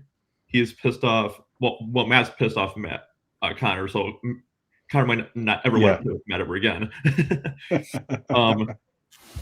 He's played with Richie.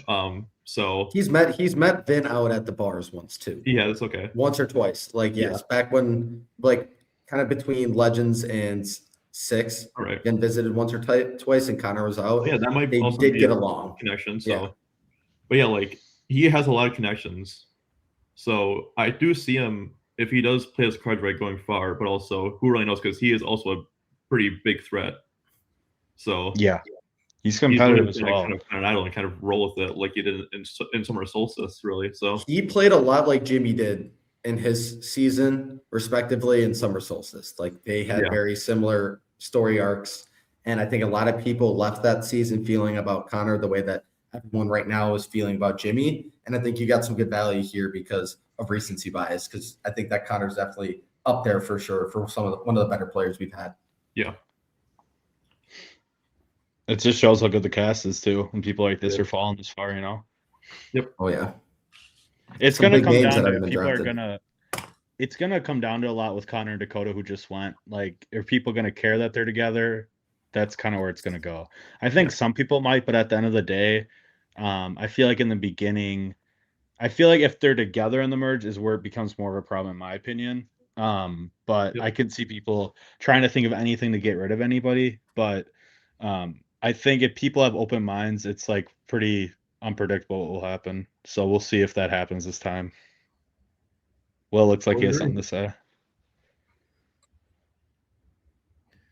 I always have something to say, but don't worry about me. All right. Anybody else have anything thoughts on Connor before we get to our next pick here? All right, let's move it on here. I think I had to shake my cat treats because Dan's up. Let's go. What the heck?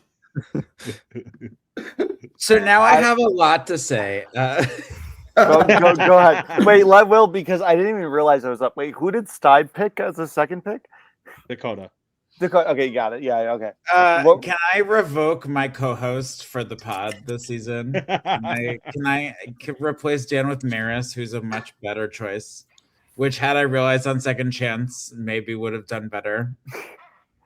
Okay, I can't deny Maris would be a better co-host, but we know she will be on production, so she's going to be spoiled. The whole appeal to us doing a podcast together is that both of us will not know what's going to happen.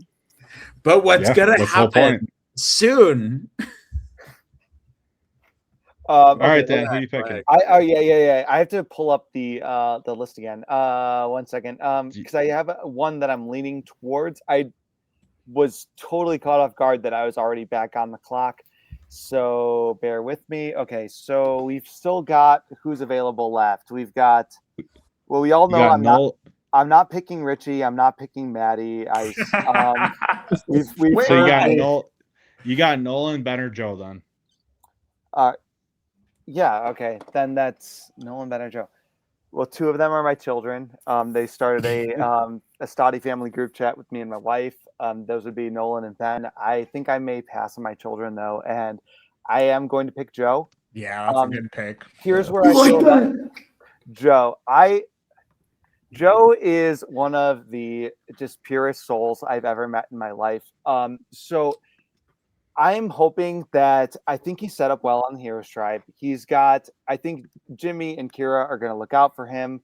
Ben is kind of there. I think he will have enough to survive, hopefully past the first couple of votes, because if he does survive past those first few couple of votes, he has enough social sway and likability that he'll be able to be kind of like a Kyle, where he will at least make it far in the game just because he has that social capital.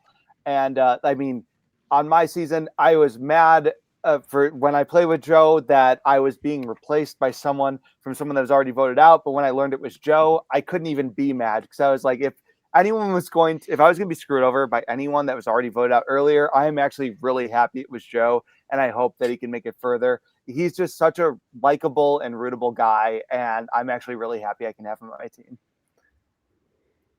Yeah.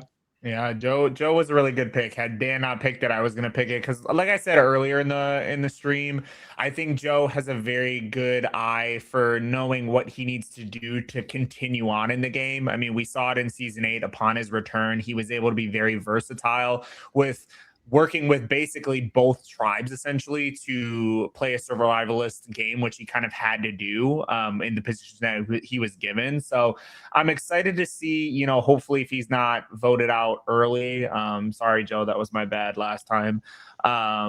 You know, that he can actually make the social bonds he needs to make to actually put him in a capital position to actually make the moves he wants to make to further himself. Yeah, I think that's the thing with Joe. I'm a little bit worried he might get out early just based on connection wise, because he really only has Jimmy and he's not been around, you know, a lot of you guys that are on this and that are playing have pretty good bonds from doing things outside of the game together, where I don't know if Joe has that as much just because he's in Atlanta versus over here in the Midwest. So that's my only concern with Joe. But I think out of the remaining people, especially, I think he has the highest potential to do well. I think everybody hasn't picked the other couple people because they assume they're going to get out early for whatever reason. So I think at this point, I think Joe's a great pick, and I really hope he can get along. I mean, him and Kyle are so nice that they're perfect on the Heroes tribe. So we'll see if people kind of latch onto them and really align with them, because they're going to be super loyal to whoever they're with. But I could see when the time comes, Joe making a sneaky move to better himself, like towards the end of the game more. Yeah, and if Dan is right about what he said about the Heroes tribe, Joe is smart enough to play on perception as well, knowing that, hey, these people are just going to assume because I played on their season that I'm just going to go to them. But I think to your point, he really didn't just work with them really like the way that we kind of visioned and seen some of the other people that have from that season work together. So I think it'll be interesting because I think he could play on that perception and make a pretty big move at some point. I don't know if it'll be immediately in the game. I think that he'll probably want to get some footing in the game, but I think that he's flying out here again for a reason. And I think when you have that level of commitment, you're coming out here to kind of prove something. And I think that he has a lot that he potentially could prove, just kind of making like a very simple flat move that could impact the game extremely greatly. So. And I know, Will, you played with him in another LRG, right? Even though you didn't meet him through ours, really? I was gonna say I will counter that, Christian. Okay. I did play traders with Joe, and so we were roommates, and so I I know Joe as probably as well as the rest of you. Well, some of you. Maybe probably a better little now. bit more, yeah. Probably better now, actually. Sure, but like Joe and I bonded really well, and I think that part of Joe's downfall is that he's loyal to a fault. And so if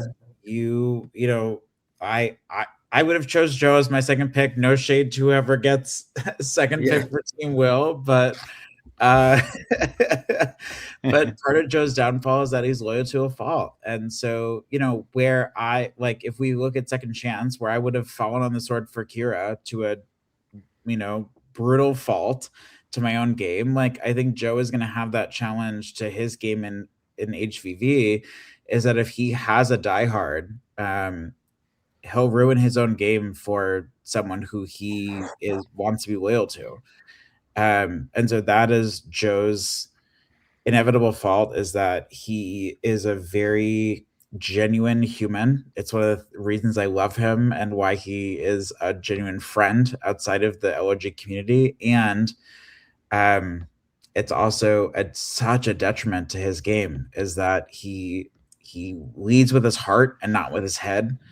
And he will fall on the sword for whoever he feels that he is connected to. Well, if that's right, then what I just said is a dream. But I hope it happens because it'd be entertaining. But yeah, like to your point, you know him a lot better, so I'll kind of defer to you on that one for sure. Oh yeah, no, someone like a Nolan or a Ben would eat him up if they have the opportunity to blindside him. He's fucked. And I say that with the most love, because I honestly am rooting for Joe. Like, he genuinely is a friend, especially from traders. We've gotten very close. Like you said, we weren't at Devin, we weren't on the same season, but shout out to Wizco. Our Wizco bond genuinely brought our friendship together. And so I appreciate y'all for for many reasons, I love that. but especially for my friendship with Joe. I adore him. Yeah, he's a very close friend in the community, and that's because of Wizco. And he would be the first to admit it. And so I'll just say it for him, is that his loyalty is going to be his downfall. There's a reason he's on the Heroes Tribe. I mean, he's a great guy, and he's very loyal, like you said. So, anybody else thoughts on Joe? I've never met Joe. I'm really excited to meet him here, but I've heard nothing but great things about him. And like watching him play, you can really see he does radiate that warmth and kindness. But like you all said, I think he also has the greatest opportunity to be a swing vote on this tribe. So maybe his loyalty gets him blindsided, but I wouldn't imagine that will be too early. So I think he has a pretty decent chance for a run in this game.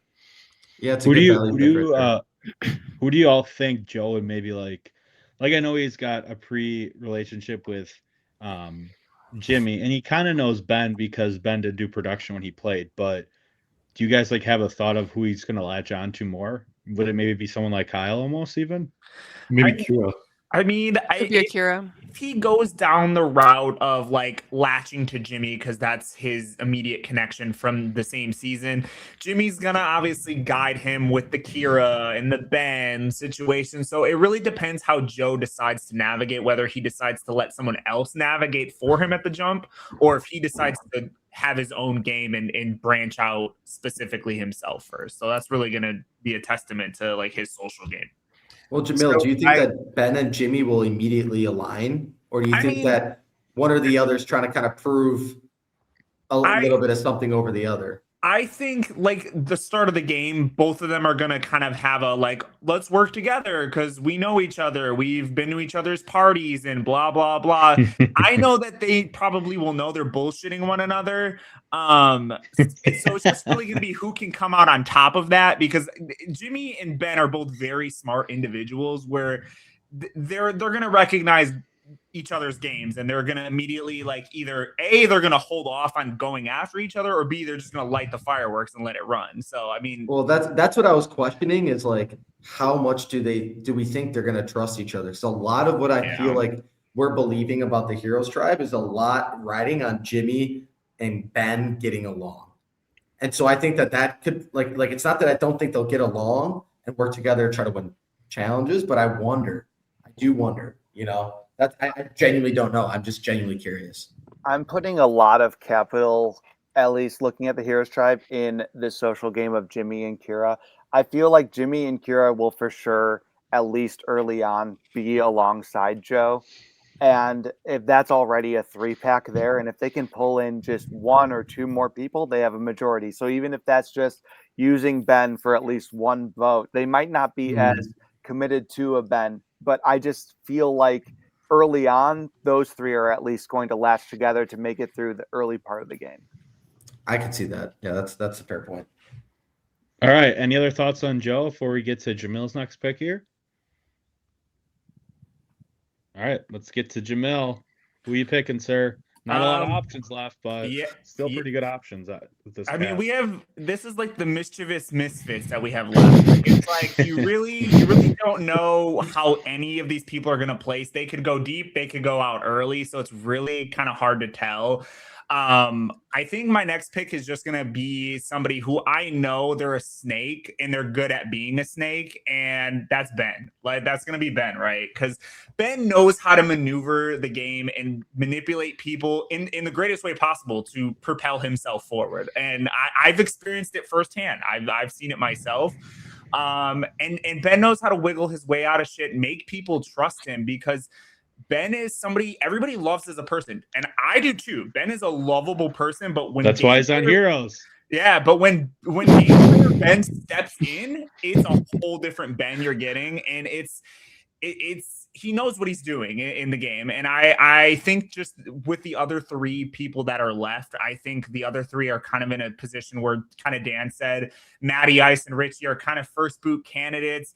And Nolan, I just feel, will not have as much social capital as he'd like on the Villains Tribe. So, the Heroes is a little bit of a gamble, but, Ben's smart. And I think Ben, as long as he can kind of establish himself in the first couple rounds of the game on his tribe, I think he can make another deep run into the game for sure. Do you think the spreadsheet is going to work against him? No, like genuinely. If this gets brought up, that he's going through, because people know, because although he's been reaching out to probably more people that he's played with and that he knows, he has made one fatal error in reaching out to Richie, who does know everybody. Yeah. And Richie reveals everything. And so I'm not going to talk about who it wasn't my brother. So he lives in Tampa. I'm not going to talk about who. I do know everybody on this cast. Someone that Ben should not have known, like knowing that he's doing these things, is not going to help him. And he's trying to do to Richie, which is tell people how he's doing all this pre-gaming the same way that he did to you, Jamil. And it worked. But right, it worked. Like that's the thing. It worked last time. I mean, but if it's being brought up to me that someone's identifying that before this game has happened, it does. That is the only, like, literally, I think Ben is really great at this game. I think he is digging himself an early grave with the amount he's doing it. Because there's people that Ben has no business knowing yet. Like, yeah. I don't want to name names, but like, I think like some people here might know because I feel like they might have also heard these things. The fact that Richie knew, Richie's also doing it back to Ben. And so now that's the same strategy going against each other. And I'm just really curious.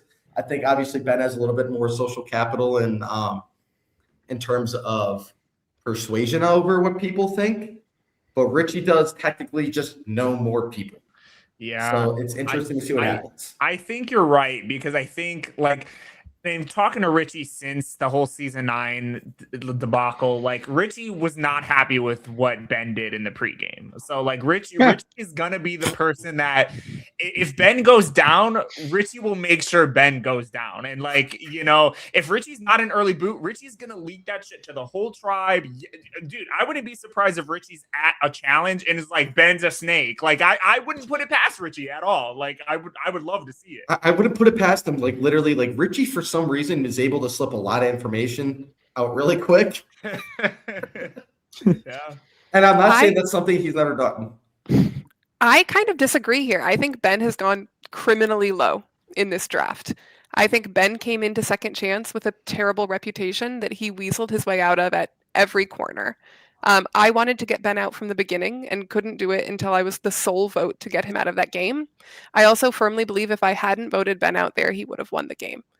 And I think that like that's a big attribute to his overall game style, is that he knows how to work with people, he knows how to get people on his side, and he knows how to talk himself out of these situations. And I think we're going to see him do it again. Maris, is that my big that concern? You go out at that vote because he was you? Well, maybe no. I think. Well, I here's what I think. Maybe I idle out anyone else. Ben beats us on the next challenge. I go out at 4. And then gotcha. Ben wins at 3. Puzzle, you still wouldn't have been able to do it. Well, Ben's already done that SpongeBob puzzle. He reminds me every day. So, no, Oh, go ahead, Devin. Go ahead. I think Ben's really good at this game in a way that's been frustrating for me when I play with him. But I'm excited to see him make this run here, and I really wish the best for him. He absolutely. My concern with Ben is. About that.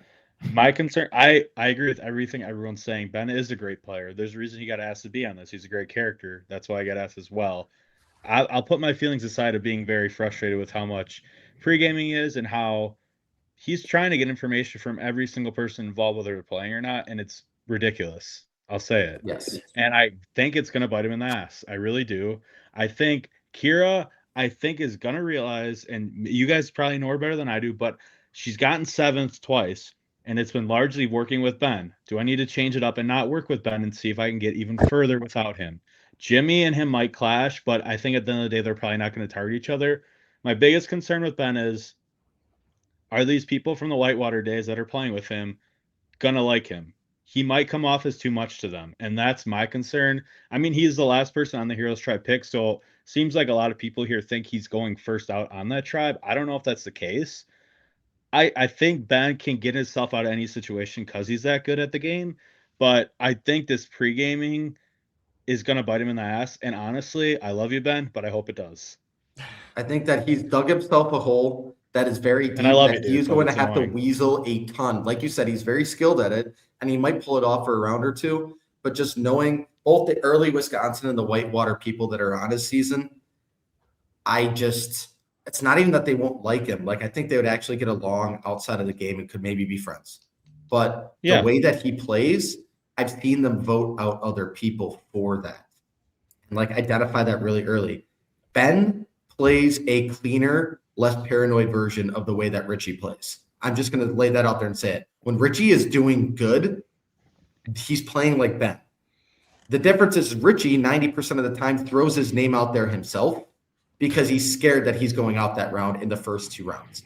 And we've had to tell him, like, don't throw your name out there, please. Like, for the love of God, no one's talking about you. I promise everybody here is good enough to realize they should be working with you. Like, and when he maneuvers that way, he usually does well. So with that, I could see that relation or that connection being made because they do play similar in a lot of ways with how they weasel through at times. Yeah, Ben, he's either, in my opinion, he's either going to get out early, like everyone's predicting a little bit, it looks like, or he is going to make it far, and it might work. I mean, he is a good player, and yeah, I'm frustrated with how he's been in the pre-portion of the game, and I guess he can do what he wants, but I just wonder if it's going to backfire when some of these people on this tribe aren't doing that, don't even know he's on, probably, to be honest with you, and they don't probably care, to be honest. So it's going to come down, in my opinion, can Ben get along with these new people that he hasn't met before? And he does care. He cares a lot. I'll give him that. He cares a lot. Oh, yeah, he does.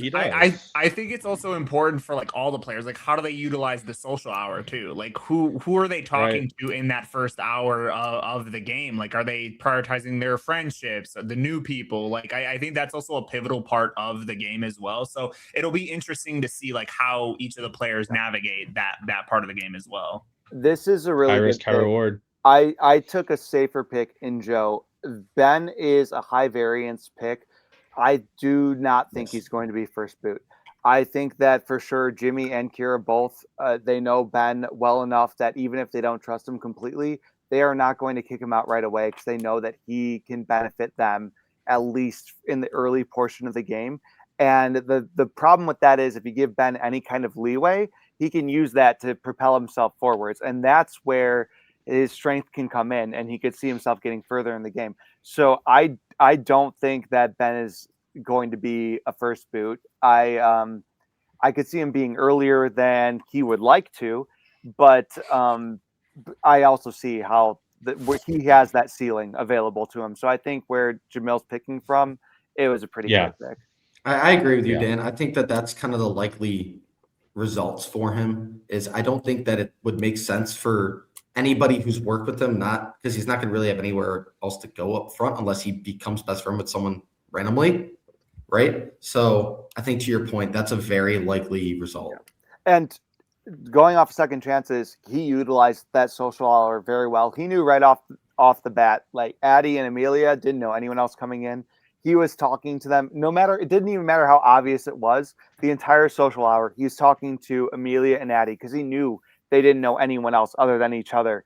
And that obviously showed on our tribe that he immediately had that connection with them going forward. So he's going to use any social hour to his advantage. To anyone he doesn't already know, he's going to be trying to make connections with them. Oh, well. Any other thoughts on Ben? Ignore the aggressive fire alarm that's going on behind me. I'm just, if I die in a fire with my dog, what better way than on the Second Chance podcast? Heroes versus Villains? What my opinion is on Ben. I think to the earlier point Devin made about the spreadsheet. Is that I mean, he made the spreadsheet for Second Chance. He knew what my job was. I thought I was so sly lying about my job. I went up to Vincent at the rap party and he was like, oh yeah, we knew. Like me and Ben had our little spreadsheet. So they pulled the wool over my eyes. But I think with it's different from Second Chance versus this cast is that Second Chance was all 7 and 8. I'm losing numbers. 7, 8, and then like 2 players from 6. Thank you. 5. And so they knew these people. With this cast, half of the cast Ben doesn't know, so I think that's going to work to his disadvantage in the lens of having a spreadsheet and having all of this like information. I think, Ben proved himself in season 7, and yeah, it reiterated itself in season 9, but Ben is genuinely a very good social player and can manipulate his way into a solid 5-6 spot. I view Ben very much. You want to evacuate there? Huh? It's telling you to evacuate there. Girl, I'm not gonna evacuate. This is like the 4th time it's happened since I moved in, and I'm not gonna evacuate. I view Ben very similar to myself in that I think we are a solid end game player. I think Ben is gonna get cut right before Final Tribal Council. I think that he's gonna play a solid game. Not to gas myself up too much, but I think he's gonna play a solid game. I think he's gonna get cut right before Final Tribal. I think that unlike me at season 9, Ben played a very impeccable game. I think Mara said this earlier, he would have won had he have gotten to Final Tribal Council. But I don't think with this cast, similar to the others, I don't think they're going to let him get there. So that's my take. So the question is, do we think even though Ben doesn't know half the cast, he's still going to make a chart with Nolan? What are our thoughts on that? Zero doubt in my mind they'll be doing that. I think that they're meeting as we speak right now. I think that him and Nolan are over analyzing too many people that they think could possibly be on from the old days. Like, I will say they try to gaslight, ask us questions, and like we just like if they ask me a question about a player, I'll just say the exact same thing, like of what I think about them and that I've voiced on any podcast or anything, and I don't tell him if they're on or not. I don't insinuate in any way. And honestly, I'd say a good 80% of the people he's asked me, he's wasted his time, which I think is hilarious. But the whole point is like this game you should be able to plan for this. This game is about the environment you're in and what information you have in front of you. And I do think that like no matter what, because the way this cast is, he is going to have to rely on who he is and how he's played and not about what he knows or what he thinks he knows. Because a lot, even at the end of the day, about the connections between some of these people aren't portrayed on other seasons that he can just go watch. Because like you would have no idea that Connor and Ben have met before, and they have, right? Like things like that. Any other thoughts on Ben before we move on? Yeah, high risk, high reward. Good pick, Jamil. We'll see if his planning has worked out. Okay, so next up we have, I believe, Amaris. Yeah, this one I don't think will be much of a shock to anyone. I'm a little afraid of our first boot war we have going on. So I will be picking the person on this list with the highest idol identifiers average placement, Nolan. I am excited to see Nolan play again. I think he is right where he belongs on the Villains tribe, but I think he's pretty well insulated. I think that he will work well with Amelia and Kaela. I know that they know each other, they get along well. So I think if we do see the women kind of run the Villains tribe, Nolan will be pulled right in with that. He has been talking a lot of shit in the group chat, so we'll see if that comes back to bite him.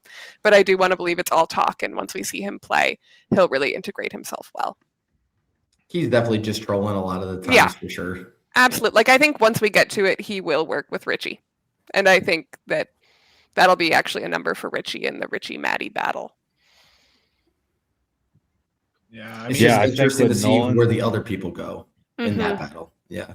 Yeah, I think Nolan, like me and Christian talked about in the caster field, we think that Nolan could be an afterthought for some people, like in the Man Alliance per se on his tribe, and it might be a battle between him and Matt, in our opinion, who might straggle on to like the majority alliance if there's a dominant girl alliance, because there's going to be some people on the Whitewater side that might want to work with Matt, and then there's going to be some people on the Wisconsin side that might want to work with Nolan. So I think it might be a battle between Matt and Nolan for kind of getting in on the end of that alliance, and it will be good because then once they get to the merge, they can get off of that and kind of get with some people on the Heroes tribe they maybe know, as Nolan knows a lot of people on that Heroes tribe.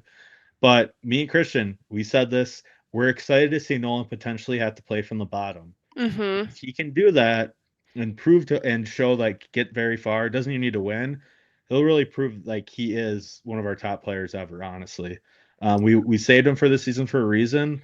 I can see why he got picked kind of later, just because I think it's a big question who he's going to mix with. And that's where I'm really excited to see where he falls. And it will be a challenge for him. And I hope he takes it on. And I'm sure he will.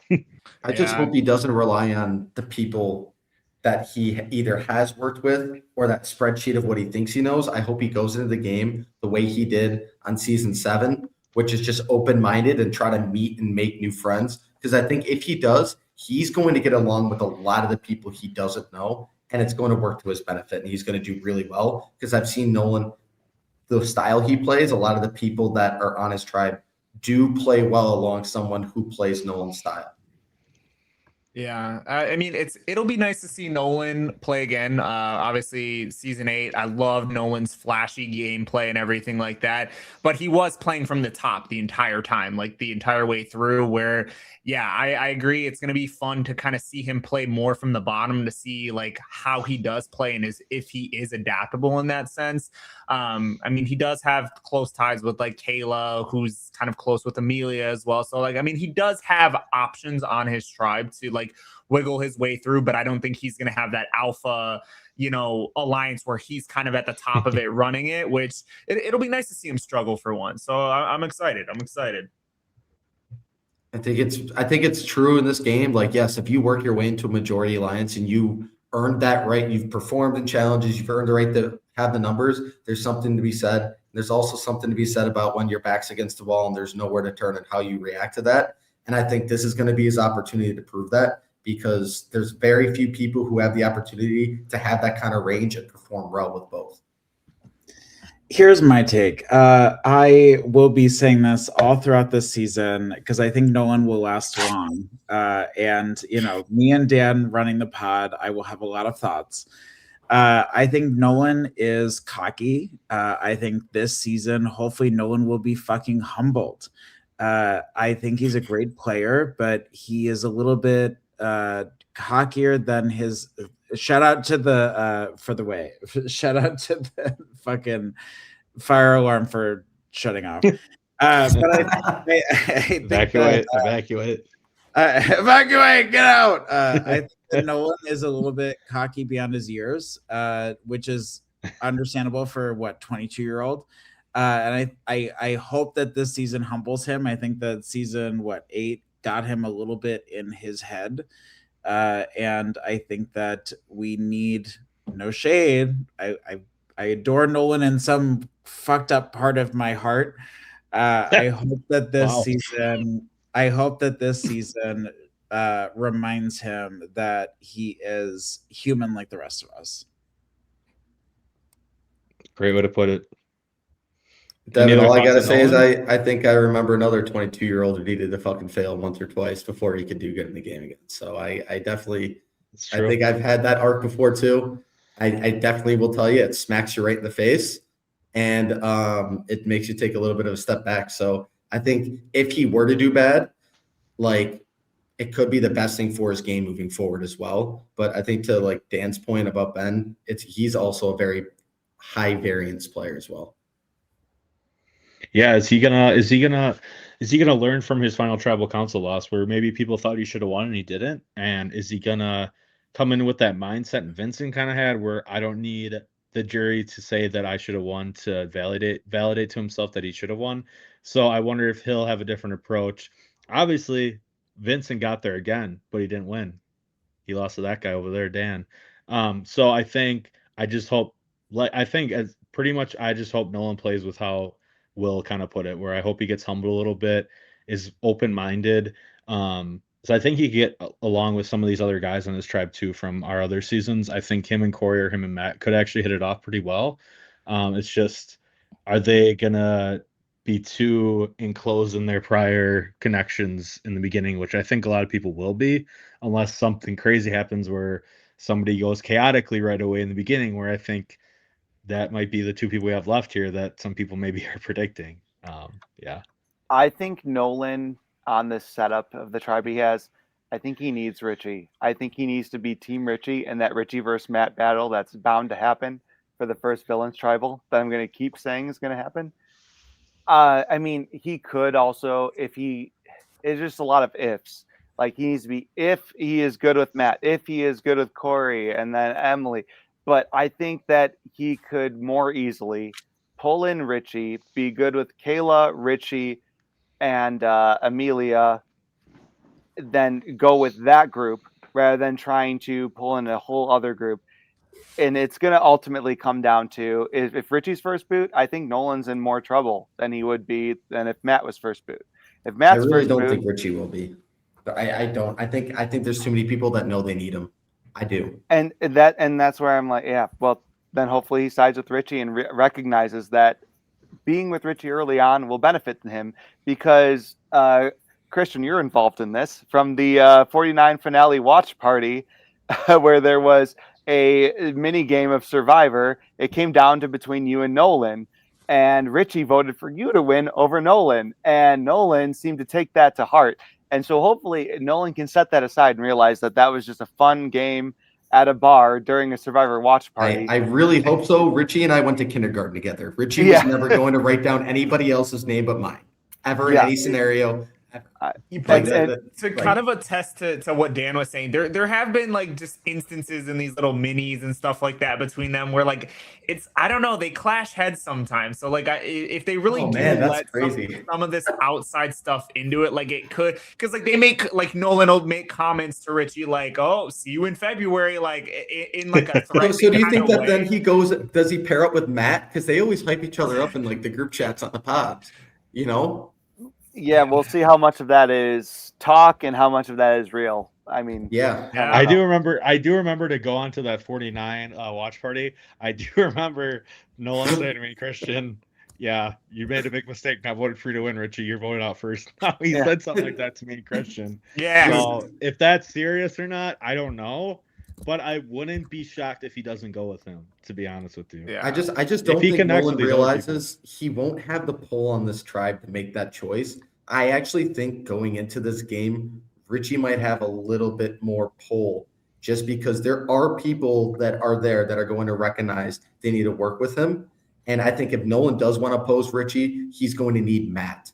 But I honestly think if you get Richie loyal to you, that's a smarter play than Matt because Matt's going to take Nolan out. He's going to recognize he's a good game plan. If he sticks too close to them, they're like he's not. There's no way that Matt doesn't go at him at some point. Matt's main move in his history of Survivor Wisconsin is throw Richie under the bus to be voted out before me. I mean, the only time he made it further was when it was a cast of 10 people, so it was automatically merged. He found 2 idols right off the bat, but he still made everyone instantly hate him. So he had absolutely no way of winning that game. So did your research.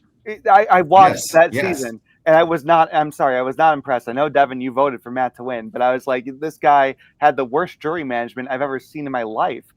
I've known him since I was 6. That's the only reason why. Oh, no, it's all good. It's all good. But he had no reason to lie to Sam. We don't need to get into Survivor One World V2, but I just think that that's why Richie and Matt both have had low placements throughout. A lot of the times that Matt's made it further is because he threw Richie under the bus before he could get voted out. And so that's why I just think that history has shown it's going to probably come down to between the two of them when it comes to this tribe. Oh, totally. Right. I think there's no way that Nolan works with them. That's the worst choice for his game. That's what I was trying to say. Any other thoughts on Nolan before we dive into the two people we're talking about? One word. Good luck to season 8. That's it. Finally. That's it. All right. All right. Great pick, Amaris, for who's left for sure. Definitely has potential to win still. I think almost everybody does. Maybe a few that I wouldn't say I think have a chance to win, but a lot of this cast, and it just goes to show it's going to be really a battle of willpower. Right, Will? Will? I said it's going to be a battle of willpower, right, Will? Yeah, and I said, well? Yeah, you're up now. Who are you picking between Richie and Matt? Who do you think's not going out earlier, I guess, pretty much? Matt, he's got to pick between... Well, Christian was Don't hyping worry, up Richie. don't you worry about who I have to pick between. You had your choice and you still chose a losing team. So And you on still you. got Jimmy, so that's Oof. just incredible. You'll see. You'll see. I have fucking Jimmy. I have your team too. I have Jimmy too. Your team Christian, so it's like the transitive property. Don't forget. Listen, just because I lost for Team Christian in second chance does not mean that you win by association when Team Will inevitably wins HVV. To answer your question, Devin, I am happily choosing Matt, who I think is still on the table. Yeah. Yep. I think that based on the record, Matt has had an upward trajectory coming from, let me pull the stats, 13th to 9th to 9 out of 10 to 9 out of 14 to second. Matt is on an upward trajectory. And so last season was second out of, what was it? Second out of 10. And so what's left? It's the fucking win. I am so here for a Matt win. I adore Richie. I think the problem is that this cast, especially seasons 7 and 8, know Richie too well and like are going to, there's this affinity that 7 and 8 have with Richie that like, not that he's an easy boot, but that they just love to fuck with Richie. And so they want to vote him out early. That's the same with the Whitewater people. Yeah, it's the same to thing. be honest. Right. And Yes. so I adore Richie with like my whole heart. I really do. And if I'm picking a solid team, I just don't think that like Richie's going to go far in this cast. And even if Matt was not my last of two choices, I genuinely do believe that like Matt has a solid trajectory from the fact that he's progressed so far in the last 3 seasons. So I'm excited. I do have to add for Survivor Wisconsin 4, his placement seemed higher, but he was a very early boot, happened to win the battle back, and then was promptly voted out again right away when he got back in. Just for the record. Dan likes to talk a lot of shit. He also only won his season because we voted Maris out at Final 5. You weren't there. You weren't there for that. I didn't go out at 5. Case in point, another threat that wasn't there, which is why Dan won. So so I got you out when I needed to. His high horse, but you know he really has no resume to talk about. So other than a win, okay. If Matt did win this season, it would be the most chaotic season ever. And it would be fun to watch. Which is why he should be on Team Will, because what other winner would be a chaotic winner? Matt, I've talked a lot of shit, Matt. I will eat my words if you do go on to win. But to be fair, Matt was in the cast reveal chat saying that I had the best odds of being first boot on second chances. And that just shows how good of reads. That shows how good of reads that Matt has on this game. I mean, I'll say this about Matt. Yeah, you did have no shade. Look, you are one of my closest friends, especially in Wisco. You also did have the best chance of going first boot. And I say that as someone who voted for you in the end. You also did have the best chance of being first boot in our season. Dang. I don't know how, awesome. And it just didn't happen though. Well, there are a lot of things. Listen. Tell me more about Matt a little bit, because I feel like everybody else is kind of down on him. Sorry, I'll shut up so people can be positive. Matt? No, it's fine if you guys think that. I'm trying to think. Is there a scenario where he does do better than we think? Yes. Because these people know Matt. At least the people from 7 and 8 know Matt as an asshole, right? And then the people from earlier years know Matt as like a more quiet player that's gone out early from being an asshole. What is one person that you were going to sit next to, and you have proof of it from the season that he went to the end, that he will not get a vote from the jury outside of maybe someone he was friends with? Matt. So if I'm going into this game And I'm someone who's like, who's someone who's going to play hard, think strategic, talk strategy with me, work with me well. As long as I make him feel like he's making the moves, go to the end and be able to steal a win from him, it's Matt. So if someone's smart, especially one of the more quiet players or someone who likes to play behind the shield, he is the epitome of a perfect shield. And he knows that. And that's the difference, is he knows that he's a good shield. And he plays the shield well, but knows when to cut that person out. He just didn't that season because Chris is his best friend in the whole world. Otherwise, it would never happen. Let me ask y'all this.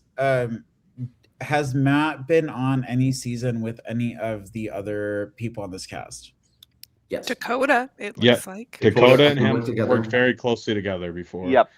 Corey and Matt were on the same basketball team in high school. They're friends. Like they know each other, but they never played. Matt's route. If Matt gets Yeah. past that first vote and they get Richie out instead of Matt, I mean, he's got that connection with Dacota and Corey, and then by proxy, Emily. And that's where I was like, that's where I get worried for Nolan. If it's Richie out before Matt, then I feel like Nolan is in a lot of danger. Which I Yes, mean, I could agree. be a possibility. I mean, we saw in episode 1, Survivor Matt. The man shows that he can find idols. So, especially if people think He'll be he has looking. an advantage or an idol in his pocket, like it's a possibility. People are just scared to vote him out first because they think he might have something up his sleeve to like pull and out. he could do Riz God stuff and then just start weaponizing it that way. Exactly. He knows this. He I knows could this. 100%. 2.0.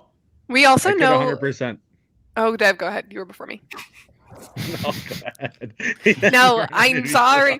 We just keep. I Sarah, just keep stand your interrupting ground. Great Stand mind. your ground. Keep your voice. We know from the YouTube comments that Matt was keeping up with at least second chance too, right? So he's doing his research, which is maybe more than we think about some of these other folks coming in. So he'd know a Ben or a Kyra or a Kaela or an Amelia, which I think could be a leg up. He cares a If lot. he gets to too, the like merge, he he'll does, know actually. more people from Heroes that would Mhm. probably work with him. Like You- Connor Maybe. would work with him.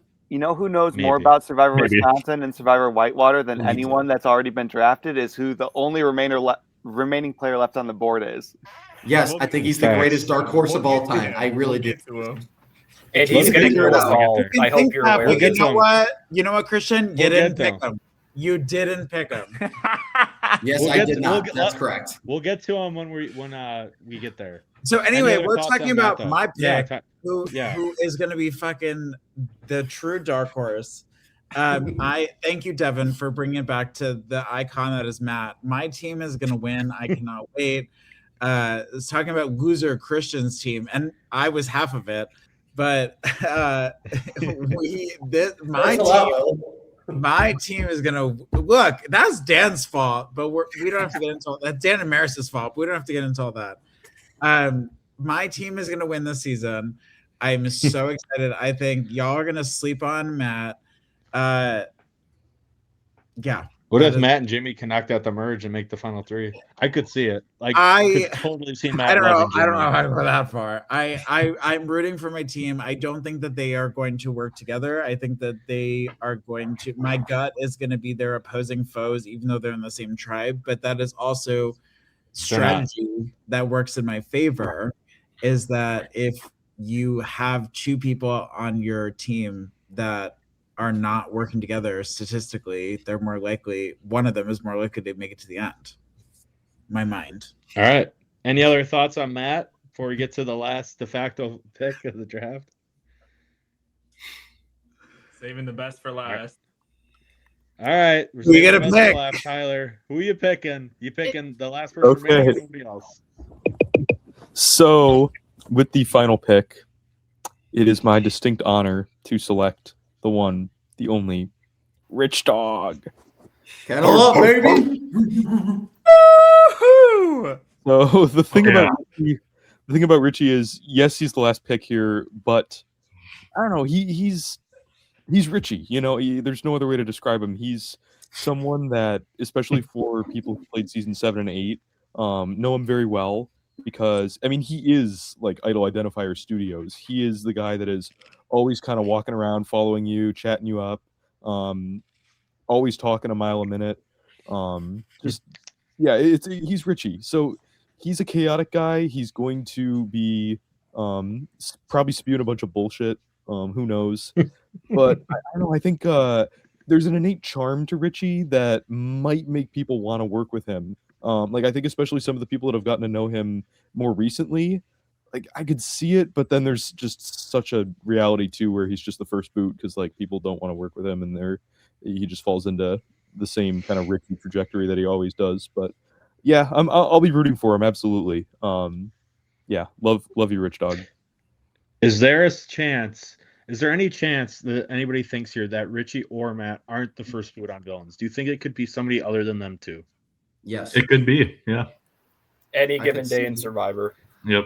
I absolutely could see it. I mean, one, if, like we said, Matt finds an idol, he's choosing who's going home, right?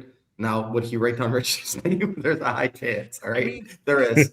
It's hard because especially in the first round of the game, it's always so hard to throw out the first name. And if you know you have an easy target per se on your tribe, everybody just kind of leans into that fact. Like if they know that's the only name out there, or if that's like the biggest contender, everybody's just gonna go with the wind of that. I mean, yeah, I was the victim of that, obviously. So it really depends. But if Richie's gonna be chaotic and people are gonna go with the chaos, like live for it. They know Richie has a lot of heart in the game, and if they want to give him a chance, they're gonna let him spew whatever bullshit, and they're gonna be like, let's hop on the Richie train and let's fucking do it. So I hope that happens. I have seen this guy with my own eyes do something I did not think was absolutely possible, which was run a game. He took out who I thought was the best player never to win a Survivor at the time with an idol nullifier in a way that I did not know how he guessed that he was going out and had an idol, because he did not tell him. He did not have someone tell him. Richie was spying on people, like full on spying on people. He had an espionage during that season. Richie has memorized every single puzzle we have. I promise. He has it like the back of his hand. I know he studies these things. I just know him. I have a special spot in my heart for him because he does mean a lot to me. He's been a friend for a long time. I've seen him go through so much. I see him physically holding himself back, consciously, not trying to talk over people when he has a thought, to try to listen. And I give him so much credit for the growth he's had over the years. And I want to give him his flowers as to why he's on this season. With that, Richie is in a position of power instinctively that he is pretty much a ticking time bomb to explode. Because if you think about it, he is the only person that has social connections with literally every single person on the season, whether it's positive or negative, and he gets to play to those perspectives. He knows how to do it. The only thing is Richie's own self-paranoia that he is next every single round has been the bane of his existence in the seasons. And if he's able to put that aside by himself, he'll do it. Otherwise, he's going to need someone to do it for him. On Legends, I was constantly reassuring him. He needs someone constantly reassuring him throughout the game. The only other person I've ever seen do that with him is Corey, and he's on his tribe. So if I had to make a prediction, it's Richie's going far because Corey knows that he needs to work with him. And at the end of the day, I think that we're really counting out that relationship a lot. They will work together. I think Richie knows that the difference is Richie's going to get farther in the game, and I think I could see Richie turning on Corey to make a big move in the game. And I think that could be the hurt in his game, is he's going to be having to reassure himself he needs that rock in the game to do well. Every time he's done well, he's had a rock in the game. So as long as someone can provide that, he will do well because he knows so much. And he's such a tribe asset in challenges. It's insane. That's so true. And I do want to talk about this because I've been hearing him talk about this season for probably like 2 years now. So yeah, since he's been told us, yeah. He's been since we told him. Literally, he's been waiting, and of course, he has something to prove. After his evolution fail, he needs to really learn from what he's done. What breaks him apart from Ben is that Ben knows when to ditch allies, where Richie can't really, because he has such good ties with people that he just cannot break them. So if he can manage to get past that and actually break ties with people going down the line, who he's allies with, that will give him a huge lead into this game. And I can see him for sure going for taking along with Corey, but he does have that thing in the back of his head, like, okay, Corey beat me last time. Do I want to take him to the finals, or do I want to get him out a bit earlier if they make merge together? So. But then who is going to be that rock for him, right? He's going to have to find a second new. It's going to have to be someone new. Yeah, I think but he thinks up front. I think he's going to go into the season thinking it's going to be Amelia, and I think the smartest person in the game right now could be Kaela turning into that rock for him. Yes. If Mhm. she I can do provide feel like that, that could change this game significantly. Yeah. And I know Richie like very, very well because we talk like all the time. And like Richie's gonna go in 100% wanting to back Amelia and Kaela 1,000. He loves them so much as individuals. So like 100%, they're gonna be the first conversation, like, hey, let's work together, blah blah blah. Like, and that's where I think like, you know, the girls are going to have the social capital of like who they want to make as the first boot kind of thing. So, I mean, if Richie plays his cards right and doesn't let the paranoia sink in too much, like he could slide by like very well and be in just needs the dominant alliance. Yeah. Because he actually literally could be controlling that tribe technically with the relationships he has with each person. Like he's set up to succeed in a way. I want him to like me and Christian again. I've been going back to it a lot, and that's just because it's premiering before this. But in our cast review, me and Christian said we really hope Richie can rely on his instincts. He knows what he's doing. He knows the game inside and out. It's just stop looking at them in the mirror and being paranoid that it's automatic that people are going to say his name right away. You got to go in there with an open mind and assume people aren't, and make those connections because a lot of the people on this tribe care about him and are friends with him, and he should have a lot of options. So I just hope he's not his own worst enemy, which he is a lot of the time in our games. Unfortunately, I think that's a large part of why he gets out early, to be honest, because he assumes that everyone's saying his name when they're not. I think that's happened multiple times, unfortunately. And I am rooting for the guy, and I don't know about all this pre-gaming that he's done, if a lot of it's true or not. Regardless, I just hope that doesn't bite him in the butt. That's what I'm a little bit worried about, because the problem is, as Will kind of said, are people just going to be like, well, are we just going to go Richie? It's just easy because people on the Whitewater have done that to him in the past. And as being told, and like outside of our Survivor game, a lot of these new people he's friends with from our new era do that in like some fun games you guys do amongst each other. So I hope that doesn't happen. There's a chance it does, unfortunately. So I hope he can rely on his instincts, and this is 8th time playing our game, like Kyle. He knows what he needs to do to get to the end. He's gotten there. So I hope Rich can do it. If I had to predict, I don't know if he will be able to get past those first couple rounds. I just hope he calms down and just doesn't get too worked up, because I know, and I feel bad for him because I've gone through it myself. So I hope he can just be himself, rely on his game instincts instead of being paranoid, because that's just going to bite him. If he makes the end and wins, this might be the best season ever. I'll just say that. It would be insane. Because at the end of the day, like I don't think that there would be someone who genuinely has put so much ounce of their self in this more. So I will give him that. And he does have a chance. If he gets to like 6, he could easily run the table with challenges. Like he has done that. And if he has any tool in his pocket at all, he's going to do things for the love of the game. And I want him on jury so bad, because thank you. If he at least gets the jury, it's just going to be such good TV. But if he wins it, we could go from the cat winner to the dog winner, and that's also very, very thematic. I'm all for it. I really, really wish Richie the best. I mean, regardless of where Richie places, I forgot who I said this to before. Regardless if Richie's first boot or wins the season, we're gonna hear a lot about the season from Richie. Like that's just how it's gonna go. So you might as well give him a little bit more autonomy in the game. You know? Right. I'm begging all the people on the villains tribe, because this is what happened in Evolution. Don't vote Richie out first because it's the easy boot. It's lazy. It accomplishes nothing. And if you're Nolan and you go, I'm voting out Richie off of Vendetta, that's the dumbest move in the world, because now you're next. Like Matt, honestly, I wish that he and Richie could put their things aside, because like Matt could actually work well with Richie, like with the way they play. So, because Matt just plays an extremely more aggressive version of like a Nolan or a Corey, and that's worked well with Richie. I think Richie and Nolan could run a season together if they could put differences aside and be friends. But the reality is Richie's going to go to Kaela and Amelia and Corey, and it's who he chooses from there. But that's 3 people in a majority, which I think he should not be the first boot. It's fair. Yeah. Dark horse. Yeah. This is dark horse right here. I desperately I really want to see Richie succeed here. I think he wants this more than anyone I've ever seen want a game, and I think he's really been training for it. I think one thing too, though, is that being the most connected could be a double-edged sword, right? So it's great because you know everyone, but also people feel more hurt by you when inevitably you have to betray some of these people. So I'm just really interested to see. Hopefully, he gets far enough to like navigate those relationships.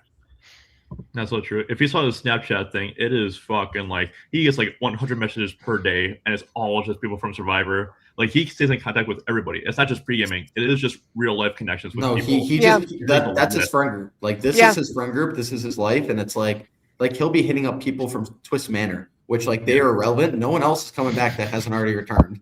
Like he cares. I mean, pre-gaming is literally just his genuine connections with people. Right. Wait, like I've seen him pop up on people's phones before and been like, "Are you pre-gaming?" And I just go, "No, that's just Richie," because he also texts me like 9 times a day. Did you say Twist Manor? Because I thought it was Twit Manor. Oh no, Twit Manor. I said Twit. You know why Richie calls it Twit Manor? Oh no, I've never heard. And because that's the everybody problem. just If listens he, to one person. That's the problem. If he goes out early in this, he's gonna say the season sucks. Just prepare for that. Unfortunately, if it happens. We'll bring But it no, out. right. good. Yeah. The further Richie goes, the better the season. We all agree on that, you know. Yep. So. Yep. I have thoughts. So I will say, I think Richie's problem. Sorry, Team Tyler. I think Richie's problem is what can I do? Richie has the problem that Amelia did Addie did in season, what was it, 9? Second Chance? Yeah. Richie is rolling himself out before the season's even fucking started. Addie the entire time was like, I'm ready to go. Send me home. Send me home. Very much shout out to the Drag Race girls. Send me home. Richie has been talking, at least to me, like, yeah, I'm not gonna win this season. I'm like, I just hope I don't go home first. Like, if you go into a season with that mentality, people are going to pit you as the first boot. If you're already going into, I want to be second, third, and that's like my baseline, then people are not mad to send you second or third because both you're happy and they're not the second or third choice. So I think, unfortunately, I would really hope that Richie, and I will say, hashtag Team Tyler, I've been trying to like boost some of the confidence as a friend. But I hope that he gets it together before he goes into the Airbnb because, we all have played LRGs before. And I think any of us know if you go in with the wrong mindset, it's a self-fulfilling prophecy. And especially with people who know him, I think they're going to take advantage of that, unfortunately, because it's a game. Yeah. Right. It's not personal. It's a game. And people will prey on your weaknesses. And so if you're going in having that mentality, you will be first, second, third boot.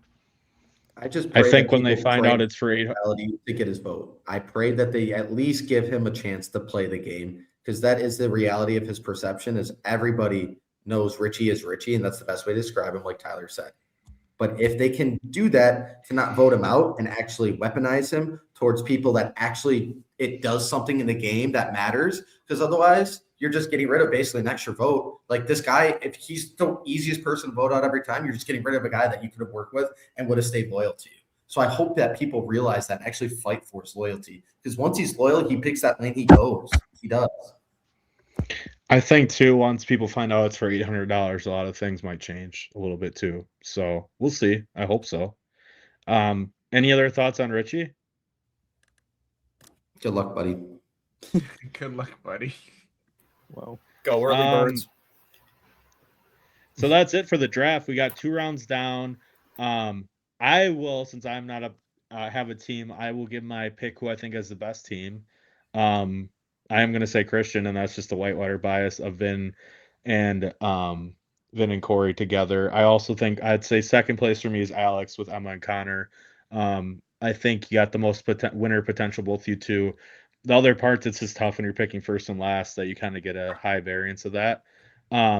But I'm really excited to see how this goes. We'll have the podcast guys down there kind of keep up to date on the scores maybe for us weekly to see who's winning or not.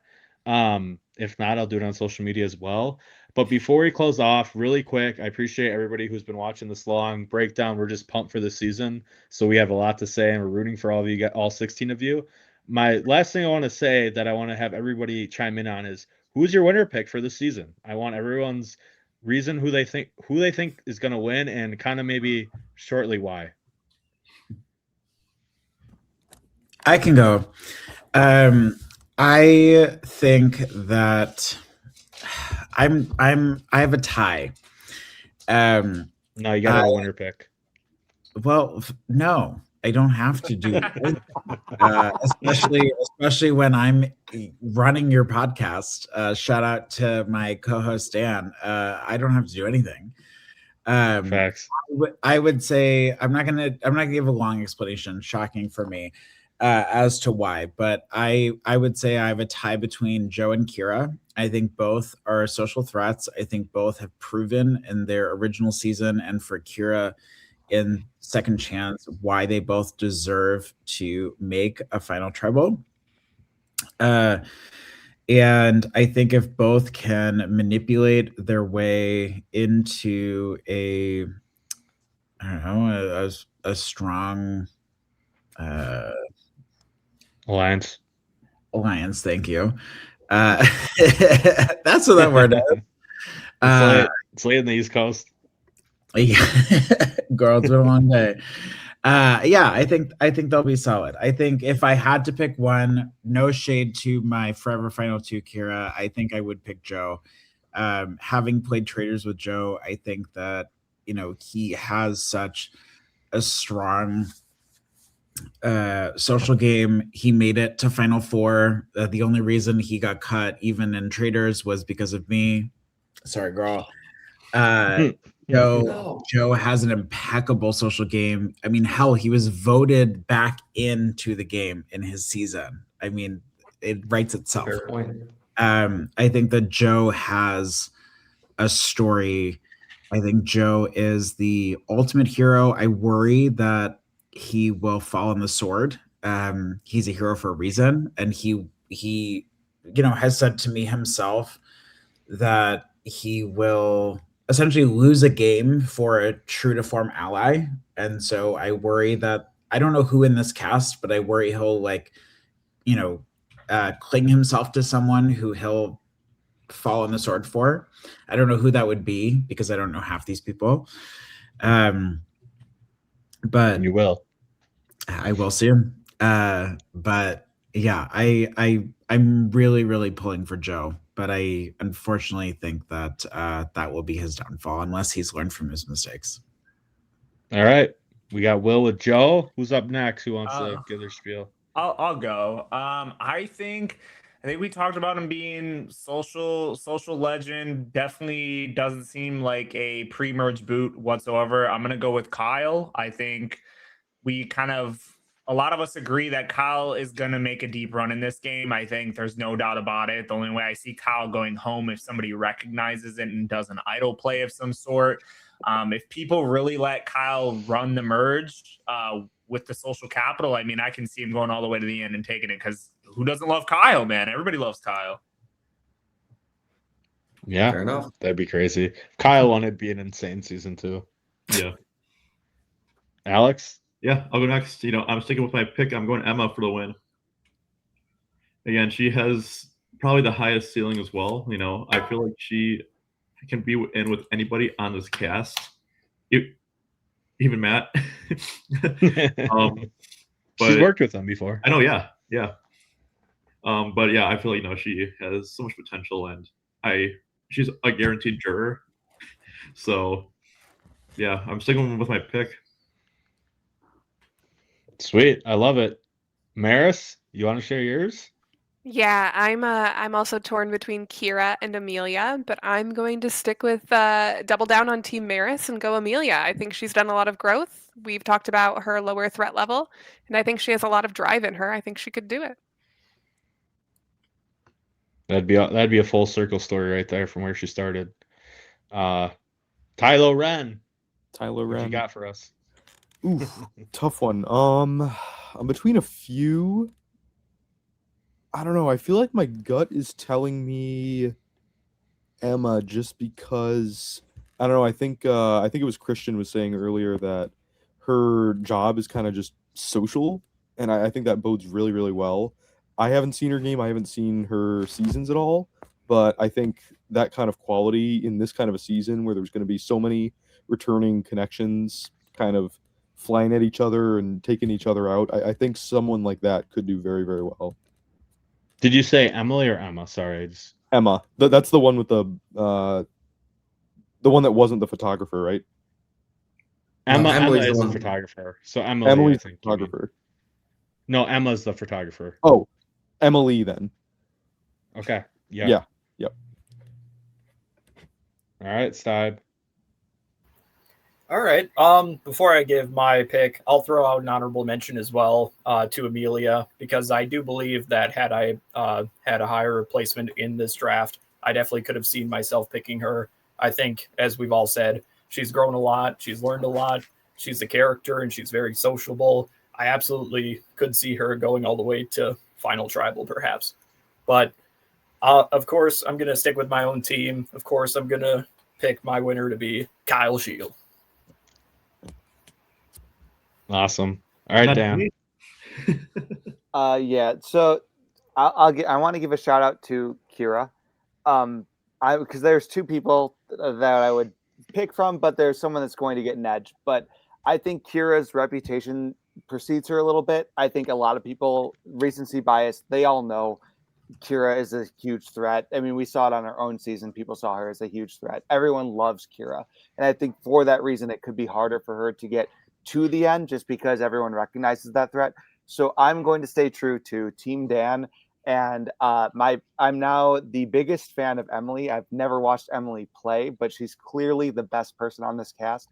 I just think her position on her starting tribe is very good. I think she could easily slide under the radar if she does team up with someone like a Corey. Corey's always going to be a bigger target over her. And that's someone that if Corey gets voted out, if they are working together, then maybe she slides under the radar further because they're like, oh, well, Corey's gone now. She's not as much of a threat. And she could still inch further to the end, have other connections with other people on that villain's tribe. I think she could naturally align with.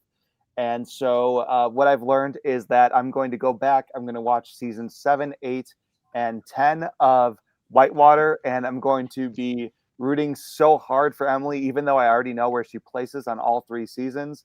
And be just as sad when I see her lose. I honestly do think too, like I think I said to you, Dan, I do think those probably are our 3 best Whitewater seasons actually too. So it's pretty fun in there, even though we didn't have mics yet. So Christian, me and you kind of said ours, but if you want to state it again here. Yeah, I mean, I think perception in this game is key because at the end of the day, you have people like Ben or Richie who are keeping spreadsheets and talking to everybody, to people on the other side like Matt who really just pop in the chat every once in a while, or Connor that aren't really searching for much. They just know people that are going to be on this season, and that's kind of that. I think there's one person who's going to go into this with an open mind that's going to know kind of what's going on and going to take the game for what it is, which is what the game in front of her is. And that's why I'm choosing Emily. I think there's zero doubt she's going to connect with just about everyone. I don't want to say all the people on her tribe, but probably more than majority. It's tough for me to not choose Vin because he has literally gone to the end, and probably realistically, had it been anybody else, probably could have won Legends. He had a very good chance and would have literally played twice and given a chance, won twice. But Emily, I just think it's her time. She's due. She's played so well. She's grown so much in the game. And I know she's been itching. She's the most competitive girl I've ever met. Like, it's just the truth. I think the people that don't know her are going to fall in love with her on this season. And I'm extremely excited to introduce my friend Emily to this Survivor community that now has grown significantly since she was last year. Yeah, mine as well, like I said before, is Emily. Agree with everything you guys have said for why you picked Emily. I think out of like looking at the tribes right in front of our faces, I really think that she is like the least likely person to go out right away. I just don't see that becoming a consensus. I think she's gonna really connect with Kaela well. I could see her connecting with Amelia well. Richie maybe not, because they have a little bit of past history that I don't know if they get along great. But at the end of the day, I also don't see like Nolan going for her. So I think Emily is in the best position, and then she's got a lot of connections on the other side that would be willing to work with for her. So I think she's gonna win, or she's gonna get very close to the end and fall just short because she becomes such a big threat. So yeah, it looks like we got 4 picks for Emily to win. We got 2 picks for Kyle, and then we got a Joe pick, an Amelia pick, and an Emma pick. So really exciting. And I think There's probably none of them. Hopefully not. it's Kaela. Hopefully it's probably Mystery 17. Even with a little bit of the lack of females on this cast again, unfortunately, I do think they might run this damn game. I think that's might be the theme of this season, especially on the Villains Tribe. And we'll see if that comes to fruition. But anything else anybody wants to add? Any like quick comments or predictions or anything? Or I'm just what's excited one for- bold take everybody has? Just like a bold take on the season, like something you think could possibly happen. Just astronomical. I'm kind of curious. Showmance. I was literally gonna ask, do we think any showmances, like if there would be any? And then Amelia. Yep. Oh. I was thinking the same thing. I can see Nolan. I can see Nolan trying to get into a showman. doesn't he have a girlfriend? It's not gonna happen this season, but No. I am putting this into the universe. I would love a queer showmance on Survivor Wisconsin at some point. Are you going to be the? I was gonna say if What's your type, pal? Let's see what you get. I'm not. Cast me just so I can get a showman. Devin, I'll send you inspiration pictures for who you should be casting. I checked with you on somebody else the other day. That was I mean, you've already casted who wouldn't be out of the running. But anyway, I would love a showmance this season. I think for me, I would love an idol blindside. I'm sure it's happened. I mean, it's Survivor, it's gonna happen, but from watching 6, 7, and 8, I haven't seen one. So, and clearly there wasn't one in 9. So I'd love, I mean, maybe Kyra, but like not really. Like I'd love a true to form. Kyra didn't really see it coming, but I think like a true to form, like someone feels Kyra was probably the closest. No way in hell. No one knew about my idol, including me, before I had it. But that Ben one was good too. The Ben and Kyra one were very good on 9. So I think that's fair. I want there to be a tribal council where someone knows they just wronged someone so much that's silent. I'm so fucking sick of the clapping. All right. I just got to say it, because guess what? I'm not clapping for you if you went out at 15. I'm sorry. You haven't done anything this round. I know we're trying to be nice and getting some jury like management and all that. I want a silent tribal. There have been times on some of the seasons in past where people were genuinely mad. And I think this is going to be the first time in a while we've seen some real emotion. Because the truth is there's going to be people that are voted out. They're going to go, I'm not voting for this person under any circumstance, unless they come in to this final tribal council and say something astronomically insane. I will change my vote. Going off Christian's idea, I would love a true to form live tribal. I know that Prod is very good about like keeping the time, but I would love a like good 10-minute live tribal. Let them fucking panic. I want to see some scramble. How would you Yes. like just perspective wise, how would you per se have us film that? Like stay seating? Would you have us just hand the mics over and just say go? What do you mean by that? I mean, we can talk more off camera. I would say on the shorthand, I think that just like any good reality TV show, you can edit it down. I think I'm not saying if you've watched Center Stage, shout out. I am not the queen of editing. So I'm not saying I'm the one, or the 2 or the 3. But I think I do watch a lot of reality TV. I think a good editor can make it dramatic and fun. So yeah, there's ways to jazz it up. I like that. I like the idea a lot. Yeah, I think if you could and for what it's worth, I think that Wizco, compared to other ORGs, no shade, has some of the better editing, and so y'all are already on a great footing. It's just this is the next level of like having like a quick compilation or something like. No, that could be really cool. And I think like there's times where you can see people are like on the edge of their seat. They want to go speak. So I definitely want it to be like a natural moment where something's happening. And like, I think that could be a really cool point of the season. I could see that being at like final 8 or something, just the challenges that are in place. Let's just put it out there in the ether. Like the things that are going to go on is going to get people really thinking about who they're trusting. The challenges are going to play a factor in this season, whether it's drawing emotions, whether it's making people think about things in a different way. And I'm really excited to see how that plays out. I think one of the greatest assets that Wizco has with editing is that y'all are good on a hook. Your way of editing to have like, who are they talking about when they're in the voting booth? Oh, you have to wait another 10 minutes to the end of the episode to figure out like who they were talking about is such a captivating asset that I haven't seen in other games. So to add that into a live, like to add that editing aspect that y'all naturally have into a live tribal, I think like it's done. Yeah. Like Wizco is set 10, like it's already set apart in that way, but so yeah, I'd love to see that in this season, but I'll throw it out to everyone else. What else are you? No, that's a great point, Will, because I remember I think in season 8 you guys did it in one of the rounds where like me and Kaela are talking about voting either like Jake or Dan, and like you cut off the end of the conversation because obviously it says like who we're gonna vote, and then you cut back to it after the vote off, which was very interesting, which I really liked. So I mean, it's just good storytelling. So love this feedback. I love the suggestions. Is there anything else or pumped? It's late at night. Appreciate it. We can always edit this part out if it's suggestions like on specifics, if it ends up being like something that we do. But is there anything else anybody wants to see that, as we pretty much finalize everything and move forward, Alex, I think had something to say. Looked like too. Mine was a joke. I was just saying, can I just give props for staff for standing for this long? Yeah. On no sleep.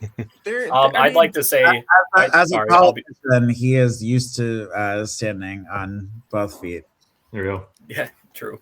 I'd just like to throw out a joke myself. Jamil, I'm glad you were the one that ended up with Kaela. # teams died for life. Thank you. Yeah.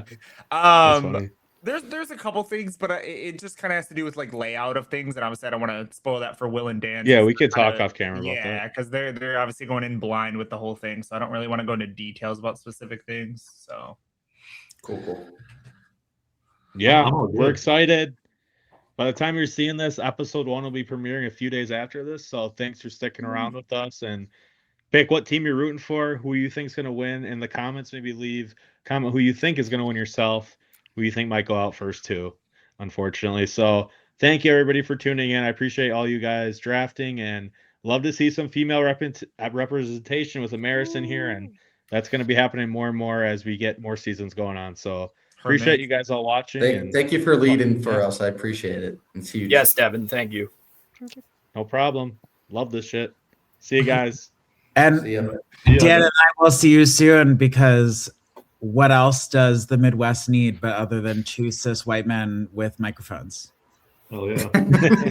Real. Great way to end it. See you, everybody. See you.